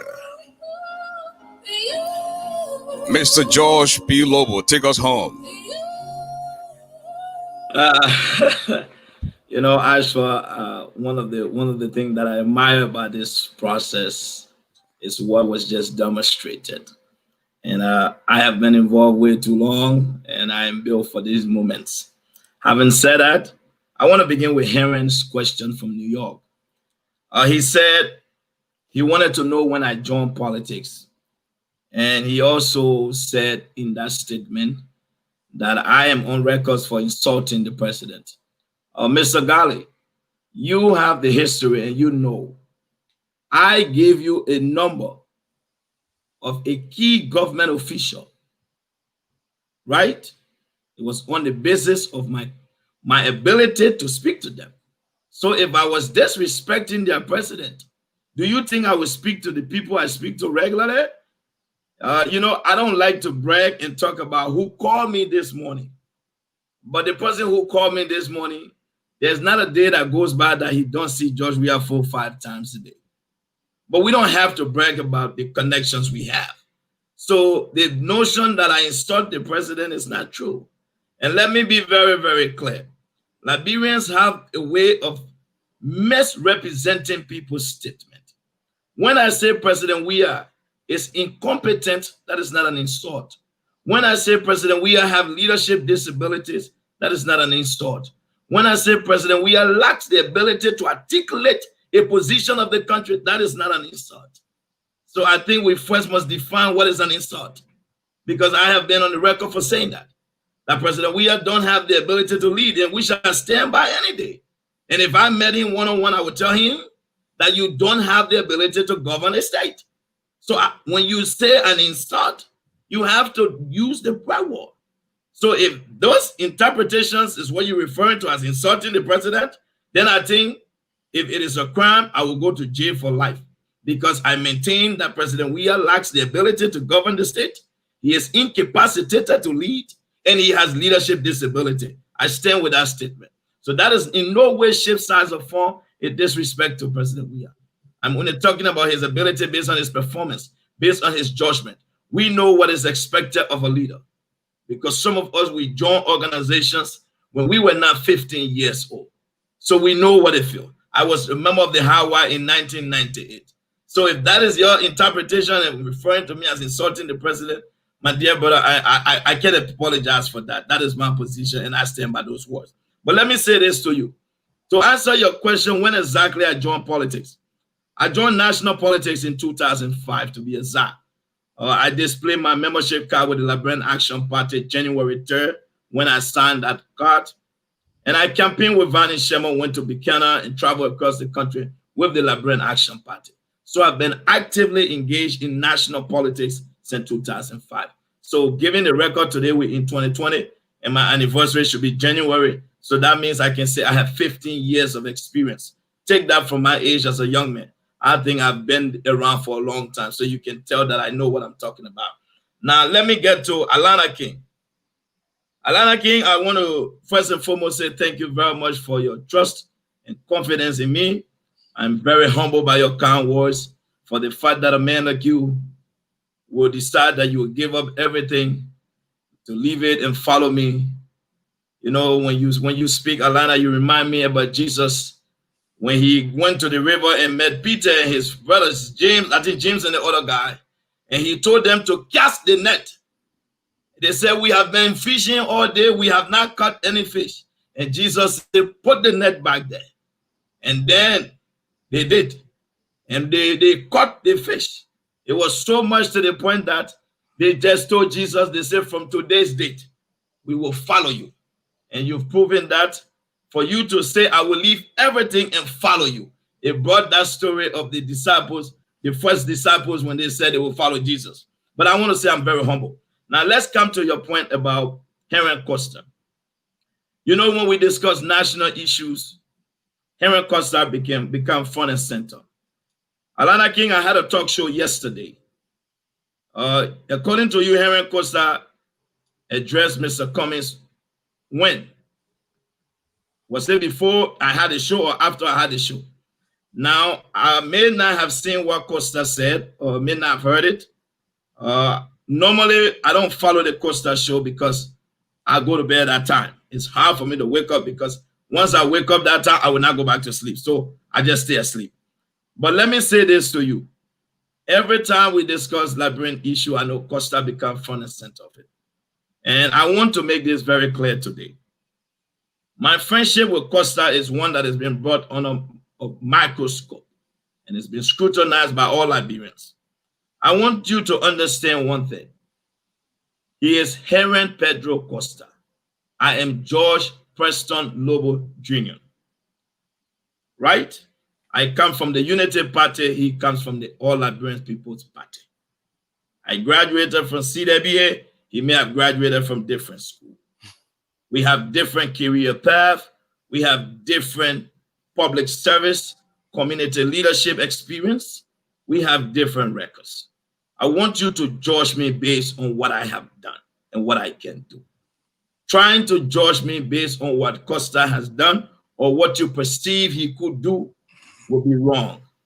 I am not going to join you in expressing your disagreements with Costa because of how you perceive me to be. I have disagreement with Costa. And like I said, even if you notice the pictures that we took when I went to see Costa, that was my first time meeting Costa in real life. Even at that gathering, if you want to know, call Vandala Patrick's. He will tell you George disagreed with Costa and myself on 2 things while he was here. 2 major things. For me, I like to be respectful while I disagree. There are a lot of Liberians I don't agree with some of the things they say. There are a lot of people who have said things about me, but I have respect for you. And this friendship with me and Costa, folks, you'll want to see me and Costa on Facebook back and forth. And then you say, oh, the CPP will tell you, I said they can't hold. Yeah, George Lobo and Costa fighting. It's unfortunate. I can't do that. I have disagreement with people in the CPP. But at the end of the day, you know there are people in the ANC, myself now too, close. But at the end of the day, for the sake of the institution, which goal must be paramount to all of us, if we believe in institution building, we must coexist. We must put aside our differences because the organization goal is the largest goal that must be achieved. So Costa and I have agreed that in order for the CPP to remain and be strong, he and myself must put aside our individual differences and work towards the betterment of the CPP. So judge me based on what I have done. Don't judge me based on what you perceive of Costa. And let me say this. When Costa have done wrong things, I think I have been on the record for calling Costa out. Many of you Liberians know it. And Costa will tell you. He himself said it. He said, George, he said, my man, when you are for somebody, we know. When you are against something, you are one person who is never neutral. You always make it known.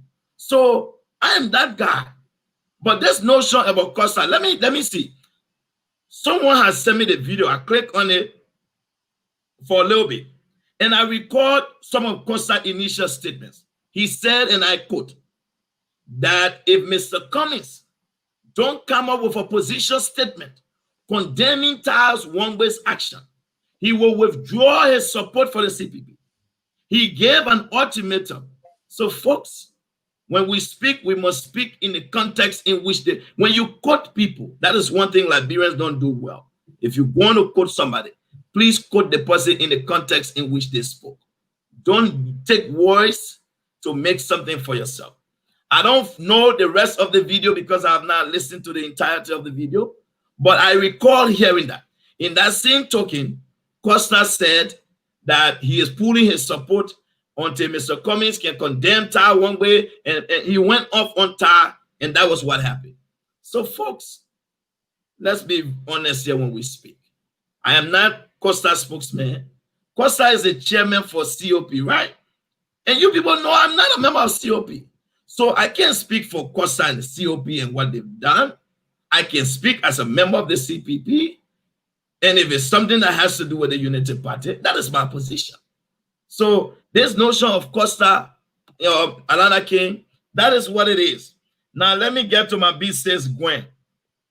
When I talk about people in different parties that I disagree with, Gwen is one of those. But ASHFORD, I will tell you, just now I pick up my phone and say, B-Says they just turned my phone off. I didn't pay my phone bill. Gwen would tell me, say, George, you know what? I ain't just got paid. You know what? Because of you are taking up some additional hour to send you something. She is one of those ANC members that will do anything for me. She supports me hardly. And she and I, that is the relationship we have. She made some comments here today, some which I agree, some which I disagree. And B says, Gwen, just for the record's sake, you made a statement attacking the Unity Party 12 years and about corruption.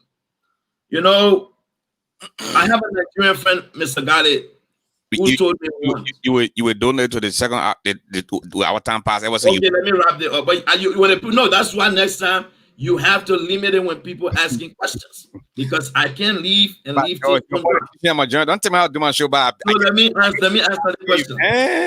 Let me say this to fellow Liberians. One of the reasons George Weah got elected, it was not because George Weah ran a great campaign. It was not because George Weah was too smart. It was not because Liberians were so stupid. No. But the educated Liberians that Liberians trusted, misled them. And let me tell you why and how you did. When you told the Liberian people that Madam Salif 12 years, that nothing was done, and you convinced the people, so the people settled for George, the woman that paved 700 kilometers of road, nothing since independence. You told the Liberian people she did nothing. The woman that you had a debt of $4.5 billion, she managed to institute reforms and secure that debt waiver. You told the people she did nothing. For the first time since independence, that an open budget system was created, where allotments and appropriations were made for county developments. You said she did nothing. So you convinced the people. Then today you come back again and you get vexed with those same people. This is why when George Weah paved 1 kilometer of road, the people go to celebrate. The market hall, the 14 market hall, the Omega Tower, that was a gift to President Salif for her birthday. Today he turned it to be an accomplishment because you people told the Liberians that nothing happened under the Unity Party. So this is why for them, George Weah completes a Unity Party project, they go to the headquarters to celebrate. All government offices shut down, they gather to the headquarters to celebrate. George Weah paved the community, the people go to celebrate. The woman that paved from Red Light to Ganta, she didn't do nothing. The woman that paved the road from Morovia to Buchanan, she didn't do nothing. So George Weah paved the community, the seditionists gather to the headquarters to celebrate. If you people continue down this path, let us be real. Let us state the facts. We must not continue to persecute people in a court of public opinion. We want to speak about corruption since independence. Can you name me one Liberian government that fired more than 10 government officials for any allegation of corruption? No party, no government. Since independence, which political party in the history of the Republic of Liberia to bring their city, the ruling party chairman, to court on allegations of corruption, and you say nothing was done? Why did Ellen Coker run from Liberia if it was not because of pursuit of corruption? Why was Munasir fired from the police if it was not because of corruption? Why was Israel Akisaya fired from Nokar if it was not for corruption? Why is it that Abu Kamara today was paying restitution if it was not because of our fight on corruption? We must speak to the facts. We must state the facts to our people. We continue to misinform our people because we love a candidate and we want them to be president. That is not how we will get there. Tell the people the truth. What the Unity Party did, giving the country she inherited in 2005, which government left road for us that they were paving when we came to power? The Liberian National Reserve was $6.5 million. When we left it and gave it to George Weah, it was $154.8 million in the reserve. We left you with a budget that we took was $80 million to $520 million. We must state the facts. The Unity Party may not have been perfect, but the gains made under the Unity Party government. There will be no government. Maybe it will happen down the road. But since we got independence in 1847, there's no government with accomplishment as compared to the UP government. Whether you like it or not, those are the facts. And B6, I want to say this to you. Those you term as corrupt, if you have facts, let's prosecute them. Liberia is a country of law. We cannot continue to prosecute people in a court of public opinion. That is wrong. We must prosecute people in a court of competent jurisdiction. As far as I'm concerned, the Constitution states that everyone is presumed innocent until proven guilty beyond all reasonable doubt. This notion of just calling everybody corrupt has to stop. You don't have to like the Unity Party, but let's judge the Unity Party based on facts. The institutions we established to enhance accountability and promote transparency. Today, George, we have destroyed those institutions. So we must state the facts. Let me get to my last point, Mr. Cummings. You know, Mr. Cummings, I have a great deal of respect for him. Like he said, Mr. Garley, I have said I'm a Catholic and I'm a Christian. Christianity is an understanding so we live in peace and love and with each other. As a result of that, I do read the Bible from time to time. That is why it is very easy for me to lay my hand on one. Having said that, Mr. Garley, I have a great deal of respect for men of God. Mr. Cummings, if you telling the Liberian people to take the pastor's own words for what it is, while it's true, I don't tend to question your prophecy. 250 pastors just endorsed Thomas Fowler. Are you telling us that the pastors then that endorsed Fowler, they were right? That what they said they saw is true? Because they even baptized him. You know, Mr. Cummings, you spoke of Bronsky. You see, my involvement in national politics in 2005 gave me an experience, Mr. Garley. In 2005, Charles Bronsky was told that he was called by God and he would go to the mansion. Bronsky was attending every crusade around Monrovia. It is unfortunate that the angels didn't come to vote him to the mansion. While it is so, Mr. Cummings, I respect the prophecy, and I have respect for the man of God, the profound man of God. But let me say this to you. This notion that the CPP will crumble, I can assure you, Liberians, Joseph Nyuma Boaka, the man who I believe in, have made it very clear to me. He will do whatever it takes to ensure that the CPP hold. And I'm grateful for what Mr. Cummings has done. He has demonstrated true leadership. Let me tell you, the decision for Cummings to agree to support Edith, that shows leadership. And on the basis of that, the CPP is getting somewhere.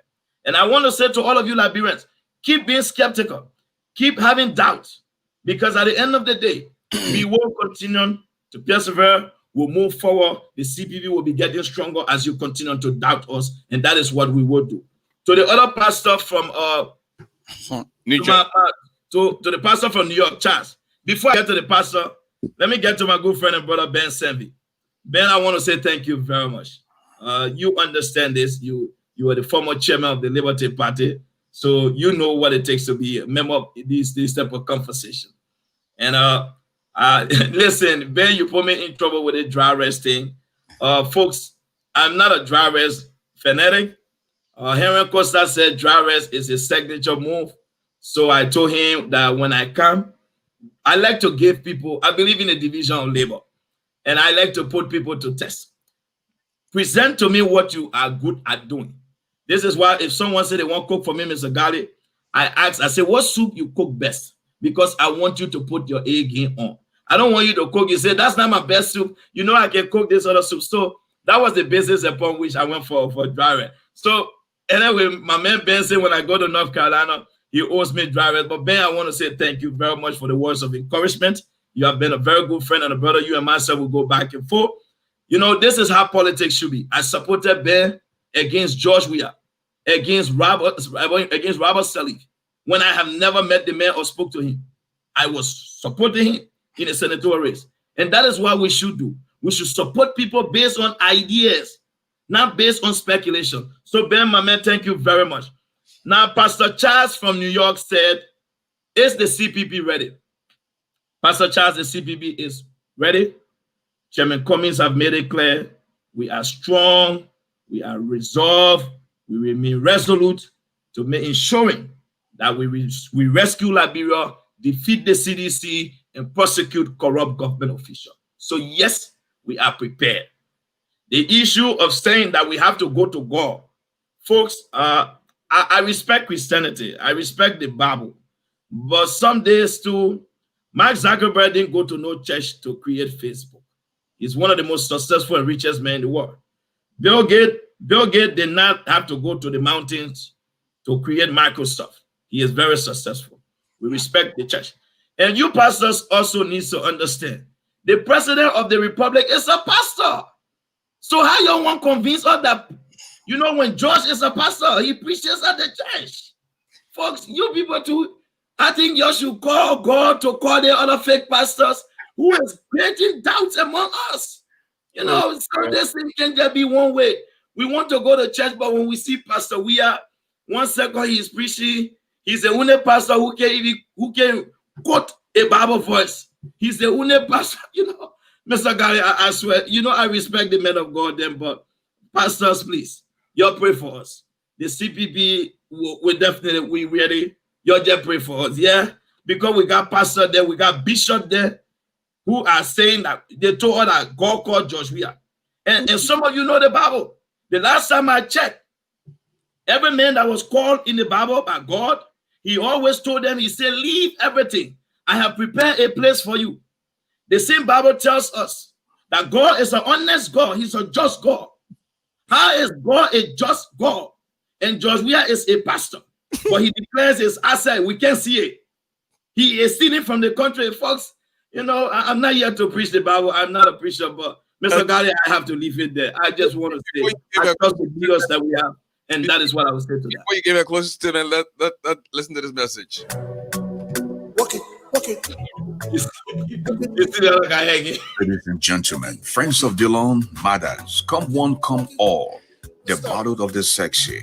The yellow ADD girls versus the red devil ADD boys to battle out in the ADD fundraising of the year. In support of the Senator's Security and Senatorial Re-Elections Day, we're having a fundraising drive on Sunday, September 27th at 5 p.m. Eastern Time via Zoom. The ADD Yellow Ladies versus the ADD Red Devil Boys. Wookie, that will go win. My people, I'm telling you, the battle would not be easy. Yours truly, the medicine of the microphone, ASHFORD the Giant Garley, will be the commentator. Special guest referee is the senator himself, the light, Darius DeLong. The godfather of Liberian politics, Emmanuel Yato, will captain the men. Hawa Yomi Moore of Mothers will captain the women. Official jersey, women in yellow and men in red. That will go win. See you on Sunday, September 27th at 5 p.m. Eastern Time on British Radio Africa. That now you know me. Your closing statement, Mr. George P. Lobo. I want to begin by saying thanks to all of you who took off time from your busy schedule for being here. Thanks for those of you who called and expressed your disagreement, your concerns about our beloved CPP. We will get better. We are working on improving it to ensure that we rescue Liberia. I want to also take this time, Mr. Garley, to bring to the attention of the Liberian people. You know, I'm not a big man. I don't like to preach the Bible most of the time. But like I said, everyone that I know in the Bible, when they were called by God, he told them to leave everything, to go, and he has prepared a place for them. It is only in our country today that when God called pastors, they create confusion in the old church to take some of the members to their new church. And this has to stop. I want to say to our fellow Liberians, what is happening in our country with youth, with high youth unemployment, high inflation, our nurses are not being paid for work they've done, for their just wages. This is unacceptable. To have a president, while the nation struggle with a major crisis, that he himself declared a state of emergency, that was lifted, a stimulus was dubiously misused, mismanaged, unaccounted for. The president is now a non-essential worker. He stays home and don't go to work. These are difficult times that the president have too much time on his hand. While Liberians are struggling to find ends meet, the president is in studio recording message. President Weah, I will do my best to make sure that you are nominated for America Got Talent. You must be appreciated. To drop 2 singles in 1 year, you are truly a gifted artist. It's just that the Liberian people don't know. You are a celebrity, you are a star, and it's true. What we need now, come 2023, is a president, not a celebrity, not a star. You can continue to record music, but we need a president that will address the economic conditions facing our people and find solutions and enact policies and laws to better the living standard of our people. Thank you, Mr. Garley, once again for this privilege. Thanks to British Radio. It's always my pleasure. To our CPP leaders, I want you guys to keep your heads high. I want to commend you people. The press statement today, you people show unity. Regardless of what has been said, continue to forge ahead. There will be challenges along the way, but we must continue to work towards ensuring that we rescue Liberia. Until then, Mr. Garley, it has been a pleasure hanging out with you. Thanks to all of you. Thank you very much.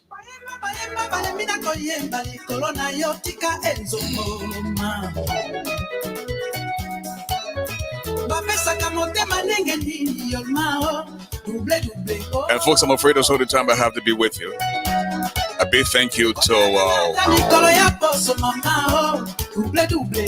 95.5, Super FM, Super Television, Channel 10. A big thank you to you as well.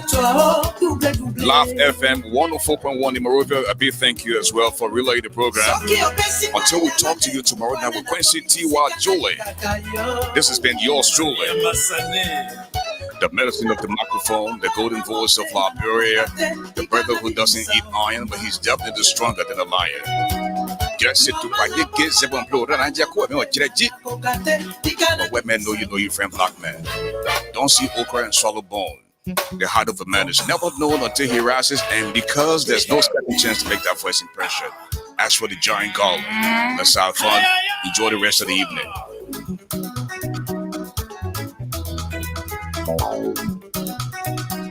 L'ingénieur Toumba Kinkela.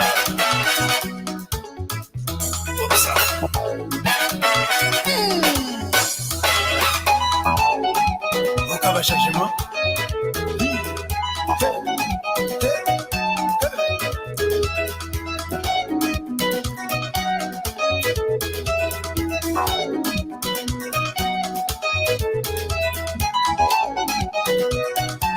Oh, musique irritante.